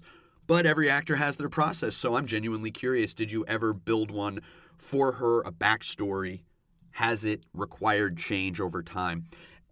And also, just thank you so much for the outstanding work you do with this character. Speaking very personally as somebody who always felt like I was everybody's confidant, who had a lot of energy and a lot of personality, but I don't know how to say this. I'm 5'4". So to see somebody like that rocking so hard, being such a badass character on this really great Star Trek show, it gives me personally such an extra little bubble of joy whenever you get to be in a scene or we get to spend more time with Alltegas. Thanks to you. And thanks and all my love, of course, as always, to the entire Open Pike Night crew. Newman the Space Hippie out. Oh, Newman, I love that. And 5'4" is an incredible height. So wonderful. Thank you so much. And to everybody, to all the people who have called in, like I can tell just how much you guys have put into these calls, and thank you so much. Like, it means so much. Like, yeah, you just have no idea. So thank you, Newman. I love when people meet me in person and they're like, I thought you were taller. And I'm like, I am tall. What are you talking about? But, like, I walk tall. I feel tall. I am tall. Did I build a character geography? So I think so much of it is that I'm so much like I work with the script that I'm given, and then as it's kind of happening, I kind of start to build that backstory, and I've definitely built a lot of backstory as we've kind of traveled along. And I have storylines that, will never come to fruition, and that also do, and that also when things are coming up in scripts that make me kind of tap into what I thought was how things were, and then it turns out it's not like that. Like, I'll speak to the writers and I'll speak to the director. But I kind of, I try not to stay too attached to anything, like in life. But I love that I kind of have like these backstories, like me and Dan, who plays Sam Kirk, we're like, Alltegas and Sam, we're like buds. Like they have like this whole backstory that whenever we're in a scene together, like we know is there. We don't know if anyone else knows. I think I've started to kind of like dropping hints with directors and anyone who will listen to me on set to see if it does anything, to see if it kind of does like what like Wrong and my coordinated skills during the musical episode did, where like it found its way into the final cut. But yeah, man, I would take a whole episode of just Alltegas and Sam. 100%. Absolutely, and maybe yes. maybe Mitchell too, Right? on an away mission, Right. just the three of them, Right? like a tomorrow situation, but with those three, Right, and that's the kind of thing where like that gets me so excited, and then like if I don't see that, then I get sad, and I'm just like I just don't have time to be, there's like enough going on with what's actually on the page, that I can't be like, hey guys, so buddy cop idea, and yeah, what was your process of finding your character? I always go back to the writing made it very easy. When you have great writing, for me personally, it makes our job easy and fun, and not necessarily that it makes it, that it's without it's hard work, because all of it is hard work, but it just, that you're starting from a great story, and it can only go up from there. And so right to that breakdown, I knew who the character was, and I knew what they wanted in a helmsman, and so I felt very, very supported in kind of that this was going to be a big character and somebody who could hold their own alongside these legacy characters. And between our showrunners, our writers, our directors, and our cast, I just kind of, started to build who she was, who I saw her as. I saw her through their eyes and through their interactions. And it's just been a learning experience. I mean, my goodness, we're in season 3 and we're in the middle of filming, and I'm still learning things every day on set.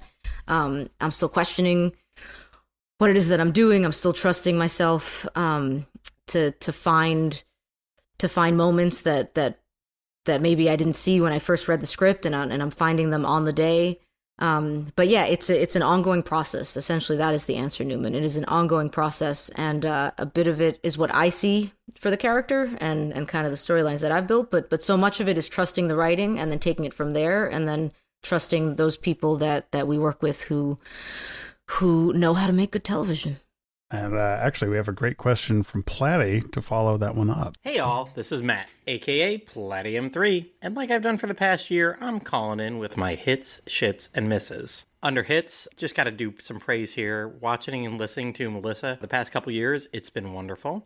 Also very wonderful to have you back on Open Pike Night. I found this podcast right around when you did with their Alltegas hashtag, and I loved your first interview at least as much as I've enjoyed your portrayal of Erica on Strange New Worlds. I recently dragged my family up to an original series set recreation in Georgia and posed the perler bead creation I made of Alltegas in the pilot seat, hoping she flies long enough to hand over the keys to Sulu one day before she's promoted to bigger and better things elsewhere. Now for my shits and misses, I got a couple questions. Under shits, other than that mission to Rysel 7 in Among the Lotus Eaters, what away mission do you think Alltegas still thinks, shit, I wish I would have been there for that one? And for Mrs. Melissa, what do you miss most about New York when you're away from home filming for extended periods? Jesse, Cam, John, Melissa, thanks so much for doing this, letting all us fans listen along. Have a good one. Oh, Platty, I love that. I'm taking a look at your question here that has just been sent to me so I don't miss anything. Thank you so much for all of that, and I am happy that my work has been resonating so much with fans and with you. What away mission do you think Ortegas really wishes she could have gone on? I know which away mission she wishes she could not have gone on. I don't know. I'd have to think a little bit more about that. I was thinking something more like in the realm of like, you know, sunshine and water and beaches and, you know, less blood and guts and horror. And it's also funny because as a character, so we've been talking a lot about like, you know, what's my process as an actor. I'm so often on the ship that I kind of put out of my mind when people go on away missions. Do you know what I mean? Yeah, like so much of it is like keeping us alive in space. What everybody else is doing on a planet is not my concern, as long as I can get them back on the ship. So yeah, I feel like what she wants in an away mission is something where she can use her skills as a fighter pilot, as somebody who was in the war. And we see that at the start of our season 2 finale, right? You could see, I mean, she loves it. Like watching that when we got like the episodes and seeing the teaser that you guys got for season 2, like you saw the absolute joy in Ortegas' face. Like I know I play the character, but I was still seeing it like from the fans' vantage point. And I was just like, my goodness, she loves flying. And so that's what she wants to do. She wants to like get on a shuttle and do what she did during the war and what she knows she can do so well. And she wants to be able to show her crew and be there in ways that maybe she's not been able to be there before. Right. But yeah, whatever allows her to do that, if it's a sunny planet where everybody isn't dying, that would be nice. And then what do I miss about New York when I'm away from filming? Is what I'm missing right now is my family, and my close friends, and New York City in general. Like I love the city. It's my city. It's where I met Brian. It was his city. It's my world. It will always be my home. I think about, there's like a saying where it's just like, you know, like a true New Yorker, like, you know, they find it really funny that anybody should live anywhere else or should want to live anywhere else, because to us, it's like, why would you not live anywhere but New York? But I'm sure there's many reasons. But for me, I'm just like, for me, New York is home, and I love it. I can't wait to get back to it. I'm going to be there this weekend. But yeah, I just miss my family because I love them. And and I will be there at the end of May, beginning of June, for Trek Long Island, which I'm very excited about because I hope lots of my friends and family can make it to a convention and get to be like, oh my God, Melissa's so dorky, look at her. And they can tell everybody we knew her when, and we have her autograph already, and it's not that big a deal. Buddy mentioned in his call a little piece of art, and he sent us a visual aid. So if you take a look there. I love that. Teeny. Let me see if I can zoom in on that a little bit. Oh my goodness, Platty, I absolutely love that. Fan art to me, guys, is the coolest thing. Like that just does not get old. So thank you everybody who is so very talented and creates fan art and shows it to me and sends it to me. And I hope if you've tagged me in something, I've seen it and I've in some way told you that I've seen it. But my apologies if it ever seems like I missed something, because a lot is coming at me. But yeah, very, very cool. Like you guys have just made Ortegas a little animated icon, and I love it. So thank you. Here's Michelle, and it is her first time calling into the show too. Hi, Open Pike Night. I've never called in before, but my husband made it sound very fun, so I thought, why the hell not? So my name is Michelle, also known as Mrs. Newman the Space Hippie. Again, I feel very, very privileged to be sending you guys a message. So I guess my question for Doña Ortega is, if you had a perfect away mission that you could like make for yourself or for the character of Ortegas, what would it be? I will be patiently and lovingly waiting your answer if you get to hear this. Okay, bye. You did kind of answer that already. I'll just say, I want to see Alltegas drive a motorcycle. Yeah. That's man. my answer. Well, it's so fun. You guys know that I have a motorcycle license now? Oh, no. Yes. I think this is news to all three of us, yeah. Yes. So I got my motorcycle license finally last year, so 2023. But yeah, I think that's going right there in the same category as like fly a plane, go to space, ride a motorcycle. I'm just kind of doing it all. So I have a motorcycle license now. So I too would love that. Have you and Glenn Keenan driven motorcycles together? We have not. No. Does he drive motorcycles? Oh, yeah. That was so cool. Yeah. Hit up Glenn Keenan. Yeah, Yep. I think definitely I need more like motorcycle friends and outings here in Toronto for sure. So my motorcycle is in New York, and I had big plans to bring it up to Toronto. But then once you get up here, it's all about the work. Yeah. And the next thing you know, you just don't have time to get out there. And it's also still been snowing. Like I thought we were like on the up weather-wise, and then it just, blizzard conditions, lots of snow. And so I'm like, you know what? I said, right now the motorcycle can stay in New York. But yeah, no, I have a motorcycle license. So that's another thing that who knows, perhaps we can work that in. Oh, man. If it's got an engine, Hashtag. Melissa and Erica can handle it. That's There you go. There's a tagline there, Jesse. There's a tagline. So it may not be an away mission, but what do you think Alltegas' ideal shore leave time off would be? I think she wants to go fishing with the doctor. Would she wear the hat? I know, she has to wear the hat. The hat is supreme. I still love that from okay, talking about like what was that season 1? That was shore leave. Yeah. That was Spock Amok. Yeah. Chaplin Alltegas, and I'll never forget that we had our scenes, and then like just seeing Babs like walking along with the hat, with all of his fishing gear, and kind of just shrugging his shoulders. And we were like, what are you doing? Because we didn't, like, for the day, there was, like, no lines written for him. And I'm like, do they literally just have you in the background fishing? So I think that's what they had, right? Pretty much, yeah. So it was just, so it's good times.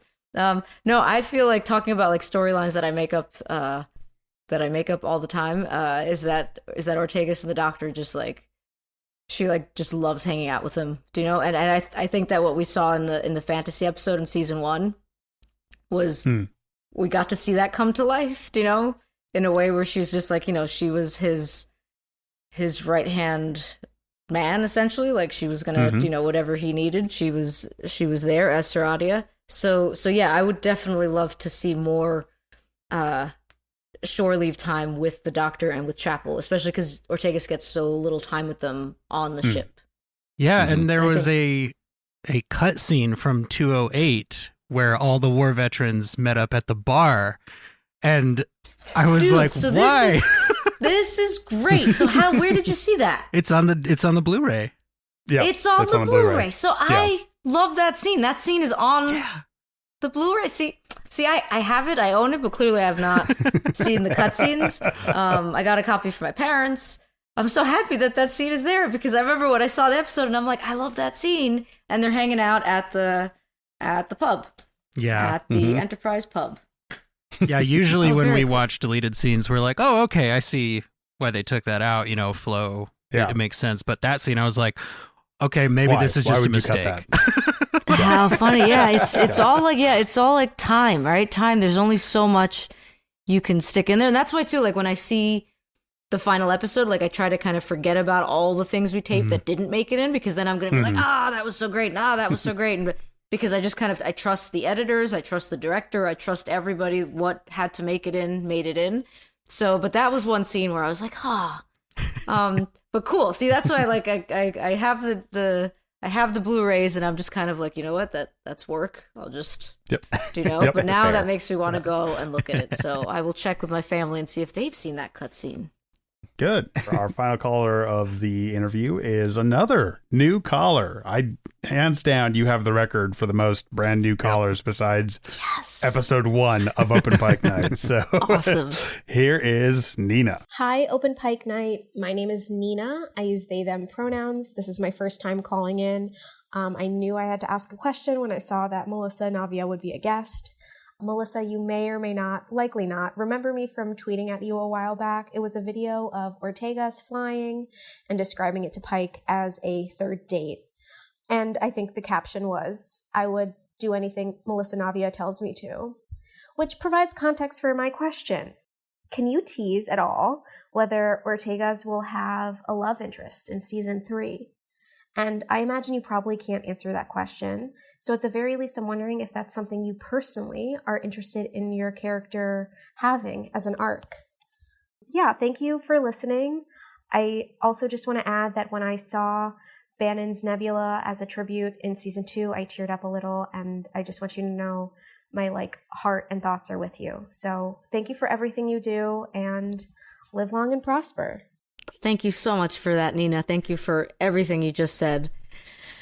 Yeah, that line that you are talking about with the third date, that banter with Pike, still one of my most memorable moments from season 1. I love all the talking that Alltegas gets to do with Pike on the bridge, because it's very much like view screen only, and we're having this conversation. So when the episode airs is the first time that I can see Anson's reactions. Like in the musical episode, when Alltegas starts singing, when everyone is singing in that opening number, and that he jumps back, that Anson has jumped back was his reaction. I love that. And I'm like, I had no idea while we were filming that's what he was doing. So any banter that Alltegas has with Pike when he's in the captain's chair, I love. And I can say nothing about season 3, nothing at all. Nothing. Because I have eyes and ears on me at all time, and I want it all to be a big surprise that you guys are going to be so excited and happy about when you see. But I can answer the second question, which is, and I have it here in front of me, is that something you'd like to see explored with Alltegas' character? A relationship, a love interest? Absolutely.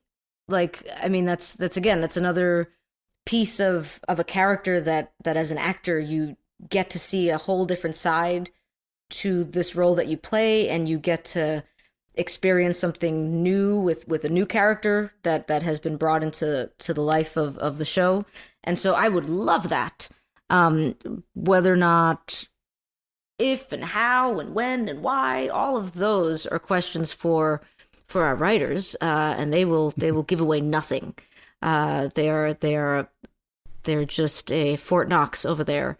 But yeah, absolutely. And I have just with all the characters that I have played in the films and the shows that I've been in, when you get to explore a relationship, it can be the most fun, because you get to see a vulnerability, and you get to see a truthfulness and also a shyness, and you get to see a side of a character that you just don't see otherwise, just like in life, right? So absolutely, I would love to see that, and only time will tell. That is what I can say, Nina. Well, I will say one of the writers did tell us something. Bill Wolkoff, Nina, if you didn't hear that episode, did give us the one-word tease, Alltegas. So we don't know in what realm that is, but... and Bill, along with all the writers, but I adore Bill. I adore all of them. And he's been with us on set. All of our writers have been coming down, and it's the best feeling when they're there. It feels like you have any question at all, you can ask them.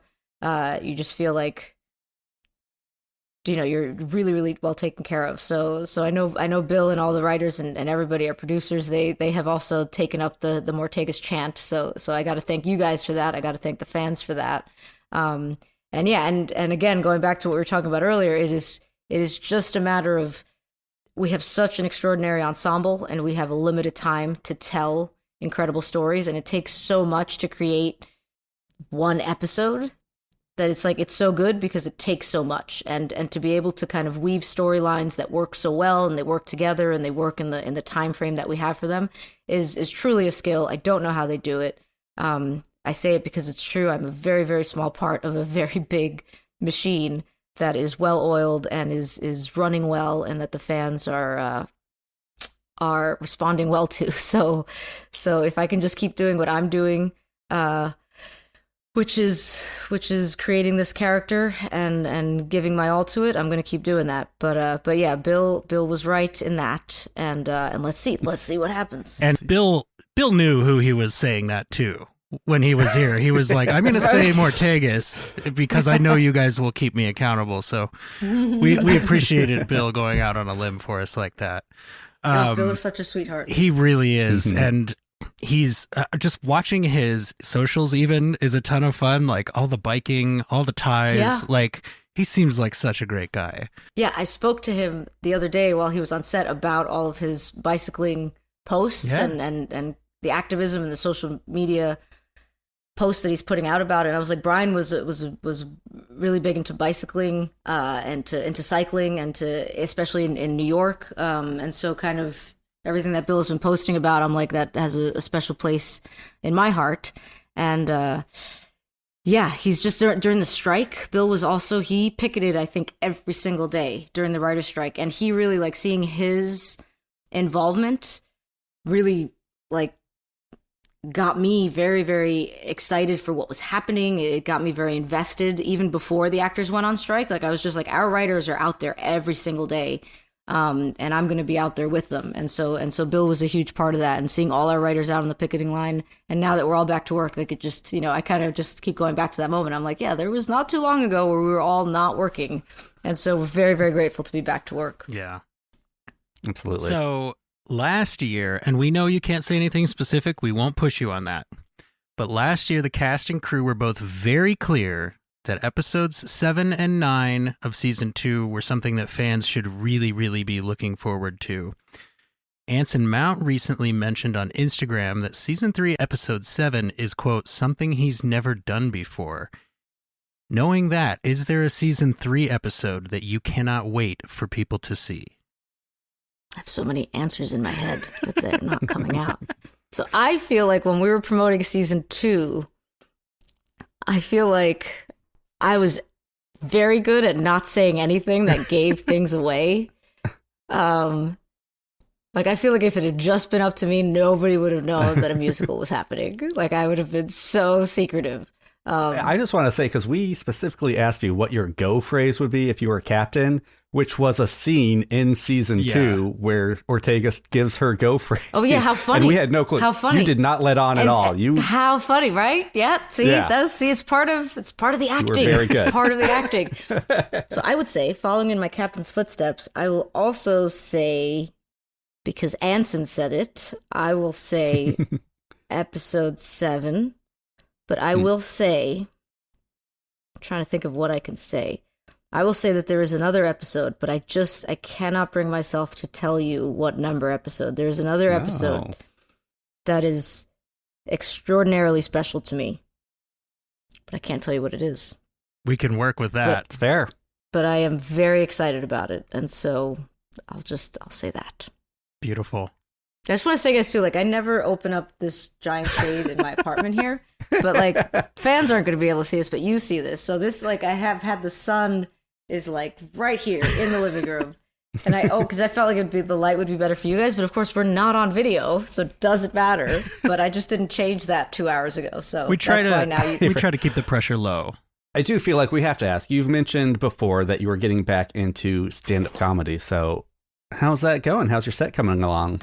So it's going. I'm working on it.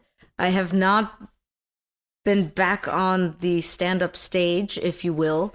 But the idea is that this summer in New York, we will be back there. And so I have ideas of things to come. But I'm working on material, and I'm in a different headspace than I was 2 years ago, than I was a year ago, than I was 6 months ago. And so it's so funny because it's like humor is exactly what you need when you're grieving and when you need it most. Like, that's what you need, but sometimes it's the hardest thing to go to. But I'm now in a space where, like, I'm laughing again, and I'm also watching stand up, and I'm excited to get back on the stage. So I was definitely, like, I've been wanting to do it, but my head has been kind of in all different things and activities, and so let's look forward to it in this summer, this fall. Hold me to that, guys. I'll have stand up to present. Excellent. What are some stand up comics you're watching? So I don't give too much background on, like, who I'm watching. Okay. but like my mom has become a bit of a stand-up aficionado, so she's like Okay. she's like telling me who she loves and who she doesn't love, and for different reasons, like we agree on some, we don't agree on others, but it's very funny. Like I love it because I'm like, she's just having a great time. Like she's just like she's watching all these stand-up shows and like can't wait to see mine, and I'm like, that makes two of us. So I'm getting a lot of like my stand-up research and my new stand-up comics to check out from my mom, which is not what I expected. But yeah, she's been a great resource. Moms are awesome. Yeah, that way. that sounds like a really cool journey. Speaking of journeys, a lot of actors from the Trek family eventually end up behind the camera as directors after they ace their time in front of it. Is directing an episode or two of Strange New Worlds something that would interest you? So directing an episode would interest me. I actually have shadowed a couple of directors over the last couple of seasons, and I've done it more so to kind of see the way that all aspects of making an episode works. Right now, though, what a director does to me is so encompassing, so difficult, so just it takes every bit of your creative energy, it takes every bit of your managerial energy, everything. There's just so much to it that I'm like, with everything that I have going on, I don't even understand how like you could sit down and like direct. Like I'm in awe of all of our directors. So I would love to down the line, but it's just energy wise. Like I love going to set and doing what I do, which is you can kind of afford to be like in your own world because you have to deliver this character's relationship with other characters. And then you can go home and just kind of be in that. And sometimes I'll go home and I'll be so like, what just happened? And then I'll think about our directors and I'm like, they're still there and they have to deal with every single character and every single scene and every single cut and problem and question and change to the schedule that has to happen. So the bigger thing that I'm interested in is potentially writing one of the episodes down the line. That would be, because that's more in line with what I've always done and what I love doing. So in that respect, I would love to do that. So yeah, directing at some point might be something that I do, but it's just right now I just look at all our directors and I'm just like, I don't know how you do it. And I mean that. I don't know how you do it. Yeah. I love that. I like learn to fly, go to space, then maybe tackle directing. Right. You're right. Exactly. Right. Good point. Where I'm just like, I'm going to write, but directing an episode of Strange New Worlds just seems like a lot. Like anytime I have a question for a director, it's like I'm the only person that exists, and that's so beautiful. And then it occurs to me, I'm like, you have other actors who are all asking you similar questions about different scenes, and there's just so much that goes into it. And I'm not great at compartmentalizing, all that energy. So I'm like, I don't know how I would do it. Like when I get home and then we get the call sheet for the next day, like 6 hours later, I'm like, oh my goodness. I'm like, they were there until 2 a.m. and they have to be up, just as early as I'm up tomorrow. And I don't know how they do it. So all that to say that our directors are incredible, and I'm a big fan of them, and I hope they keep doing the work they do so well, because I'm not stepping into their role anytime soon. Your jobs are safe. Strange New Worlds has tackled a lot of genres. We saw musical for the first time last season, war dramas, animation, all that. What genre would you like to see Strange New Worlds tackle? Maybe which one would you like to direct in that distant future? Or even write. Obviously, you can't say anything that may be happening in season 3, but, forgetting that, what genre would you like to see Alltegas play in next? I don't know. I've always spoken about this since season 1, but I would love to do a Western. Yeah. Mm-hmm. And I know Anson would as well, but we're of the same mind where it needs to be incredible. It needs to be amazing. It needs to be absolutely like there has to be a reason for the story. And I have to be, I don't know if Anson cares about this one way or the other, but I care. I have to be on horseback. I have to be an excellent pool player. I have to walk through the saloon doors. So I have a whole backstory for Alltegas in a Western. But I don't think I would be necessarily right now. I don't think I would be the person to direct it, but I'd love to be in it. But what would I love to direct? Or write, maybe. Yeah, or even write. I don't know. I would love it to be a time traveling adventure. Is what I would love to. To direct. And this kind of goes back to our adventure music that I spoke about. Pirates, maybe? Right. Yeah. I would love to, yes. I would love to have some sort of an episode where I could incorporate adventure music and my love of all things on the high seas and fantasy and, magical lands. I don't ask for a lot, guys, but I ask for everything. Just give me the magical lands. Come on. Right. I just want magical lands. So, Melissa, we did finally get to meet you in person at Star Trek Las Vegas last year, along with several of your co-stars. And it's not lost on us that you are all genuinely humble people who really take time to have real conversations with fans. I mean, that's part of why your line was 3 hours long, which, again, not a problem for us. We met so many Alltegas fans in that line.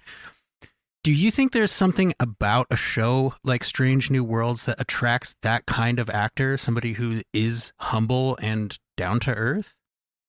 It's a great question and an excellent observation, because I agree completely with everyone on our cast. I don't know the answer to that, but I'll say that we, after shooting season 1, we would joke about just how was it that they found all of us. It was obviously amazing casting. We had an incredible casting team. Our producers, our showrunners, everybody, they're really great at what they do. And so they saw in us something that we couldn't have seen, right? Mm. We were just the individual parts, but they were able to put us together, and they saw a crew that was just going to immediately fit. And the fact that we were also kind of cool and down to earth, and we do enjoy hanging out with each other, and we legitimately do hang out with each other, which I hear is also sometimes weird on sets and with castmates. And I'm like, really? That's not my experience. Yeah, I don't know how it all worked out, destiny, whatever you want to call it, but we all just feel like it was meant to be, and everybody just is really perfectly cast. It's my own opinion. Agree. But yeah, as I'm just thinking of everybody, Jess, Chrissy, Babs, Celia, Rebecca, Ethan, Anson, myself, our new Scotty, Martin. I mean, he is just so wonderfully cast and such a genuine, cool person to be around. I'm like, how do they do it? There's no massive ego. There's nobody who you kind of look at and you'd be like, that was odd. No, it all just works. And also Paul, our Kirk, he also just fits perfectly in our little world. So I don't know if there's anything necessarily that attracts that kind of person to this show, because I kind of also think back to that kind of the question we got early on in the podcast, which is like, what made you want to take on this role? And I'm like, I'm a working actor, and I saw a great breakdown and an audition that I was really happy about. And I was like, let's see what happens. And I think that's we've all just kind of been in that headspace of let's see what happens. And what's happening is that we have a show that really works, and we have stories that people are really eager to watch over and over and over again. And there's nothing more you can ask for in a TV show, in a job, is that fans are like, yeah, we love watching your show, and we can watch it over and over again until you get us the next season. And I'm like, cool, because it's going to be a bit. Yeah. So. How long is it going to be, Melissa? Yeah, to the day. I don't know. I have no idea. This is just landmines I'm just avoiding left and right. We have a feeling it will be the longest wait between cliffhanger and resolution in Star Trek history, and we're wearing that as a badge of honor, so we're totally good with it. We'll wait as long as we have to. It will be worth We'll it. tell our children we lived through the hegemony cliffhanger. You think Best of Both Worlds 1 and 2 was hard to wait for because it was 3 months? Are you kidding me? Like, this is where the what's the word? There's like a battle analogy that I can't think of, but we'll edit that in later so it sounds better. I'd be able to think of it, but I have the sun beating into my brain, so that's my excuse. We're getting very close. Yeah, I think that was a great place to end it. Good answer. As we mentioned earlier, Bill Wolkoff did give us a one-word tease. We are now collecting our season 3 one-word teases. Before we get to yours, if you can think of one you're comfortable giving, last time you were on, you did give us weapons as a tease for season 2, and we wanted to see if we could guess which weapons you were referring to at the time. If you remember, as we've said earlier in this interview, it was a while ago. I'm also trying to remember what weapons I was thinking about. It had to be the upgraded Gorn weapons, I would think. Breaking Clace of Gorn, that's my guess. It had to have been, because I think when we were talking, that had to have been it. Because I'm thinking, what else could it have been? Maybe I was just trying to throw you off. I don't know. Perhaps. Maybe I just made that up and it worked out. But I guess, I'm finally, Alltegas is on an away mission, and she's got a weapon. So it has to be rocking it. some Gorn weapons. All right. So, as just an example, director Jordan Canning was recently here, and she gave us the word terrarium for season 3. And we're beginning to speculate on that is very difficult, but that's the kind of thing that we're looking for, right? Like, one word that with zero context of season 3, people will be like, that's not a teaser. What are you talking about? But then when they see it, they're going to go, that's what she was talking about. So take all the time you need. Of course, our goal is never to get anyone to break an NDA. All right. So I think my word is going to be, it's not a very interesting word, but those are the best kind. It could be many things. It could be everything. It could be very specific, or it could be very general. But after the season airs, we can talk more about it. Okay. The word is home. I like it. I do like that, actually, yes. That's perfect, because as you say, could be anything. Nobody could call that a spoiler. That's all I got. Home. Beautiful. Thank you. Well, that only took, 29 minutes? We're going to leave it all in there, too. Your final task, Melissa, is, of course, Open Pike Night is an Open Mic Night themed podcast. Did you bring a joke for us today? Yeah, so I have 2 jokes for you. Oh. And they're just punchlines. They're just, but this is what I got for you. All right. So one is a regular joke, one's a Star Trek one that you probably have heard of, but it still makes me laugh. So the first one, why do you never see hippos hiding in trees? Why do you never see hippos hiding in trees? Because they're very good at it. I was like, this is going to be one of those because they can't climb trees style jokes. That's much better. I'm going to go tell my kids that one. No, it's terrible, guys. It's terrible. It was great. Those are my favorite Thank kind. you so much. And then the second one, why did Worf change his hair color? Oh, I don't know if I do know this one. I've not heard this one either. Because it was a good day to die. Oh! Of course. How did we not get that? I love this especially because the first time I met Michael Dorn, who I now adore. I mean, I did before anyway, because he's Worf, but the first time I met him, I was telling him how excited I was about his silver hair in Picard. Yeah. And so we talked about silver hair in general, and then at one point he's like, I really like your character, by the way. And I was like, oh my God, I had no idea he knew who I was. And so then when I saw that joke the other day, I just kind of like, it's great. So good. I was That's awesome. Really impressed with the decision to sort of make him the comic relief in Picard. It was like, this is a whole new Worf, and it fits, right? Because it's been 30 years. Like, wow, it was great. Well, Melissa, thank you so much. We really can't end the interview without thanking you for taking a chance on an indie podcast all the way back in 2022. Like you mentioned, you really helped us learn how to go about securing interviews in a slightly more professional manner, which we really appreciate. You have opened a lot of doors for us. And thank you also for flashing that Alltegas mug all over social media. That is one of the coolest I took a picture things. this morning. I'll post it tomorrow. Oh, thank you so much. And just on behalf of all 3 of us, as well as all of the callers and the listeners, thank you so much for your time. My absolute pleasure. I can't wait to do this again. Well, thank you, everybody, for calling and listening to our round 2 interview with Melissa Navia. Already can't wait for round 3, guys. Thank you, Melissa. And thank you Thanks, to Melissa. all the new callers. I think that's the most new callers we've ever had in a single episode. Like, that was really cool. Yeah. And happy first contact day to everybody. Mm-hmm. Like we just passed that recently, right, guys? And there's going to be more Star Trek to talk about. If you're not already, make sure that you become a patron so that you can hear our patron exclusive Discovery Season 5 coverage. You've likely already seen our teasers for that on social media. I'm just going to say it. I am so excited for season 5 of Discovery, maybe more excited than I've ever been after the first episode or two of a season of Discovery since season 1. And I like Discovery a lot. So that's really saying something for me. Like Jesse said, I will second that. I'm as excited for Discovery season 5 as I was watching the first episode, watching the pilot. So I'm catching up, guys. I'm almost there. By the time people are listening to this, I will be I'll have watched more Discovery than you guys. It's hard to record for the future when it's not the future yet. But yes. For a Star Trek podcast, we should be better at this.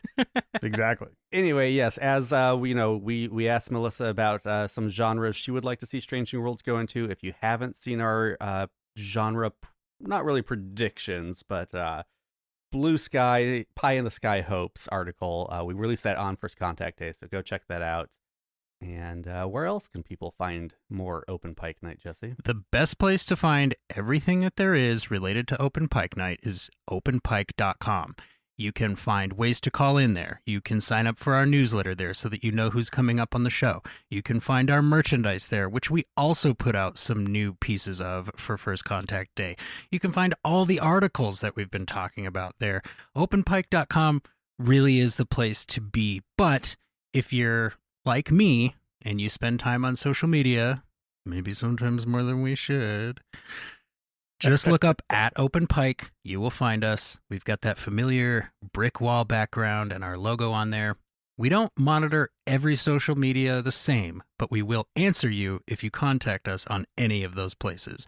Twitter, Instagram, YouTube, Blue Sky. I think we're even on Facebook, if I'm not mistaken. So check us out. Yeah. And like Cam said, check out our Patreon. We do have those bonus disco episodes coming up. I'd like to thank our 25-minute set contributors, Matt, Mark, Pam, and Steve, and all of our wonderful patrons over there helping us keep Open Pike Night going. Helping, all that gets me. This is a listener-supported podcast. 100%.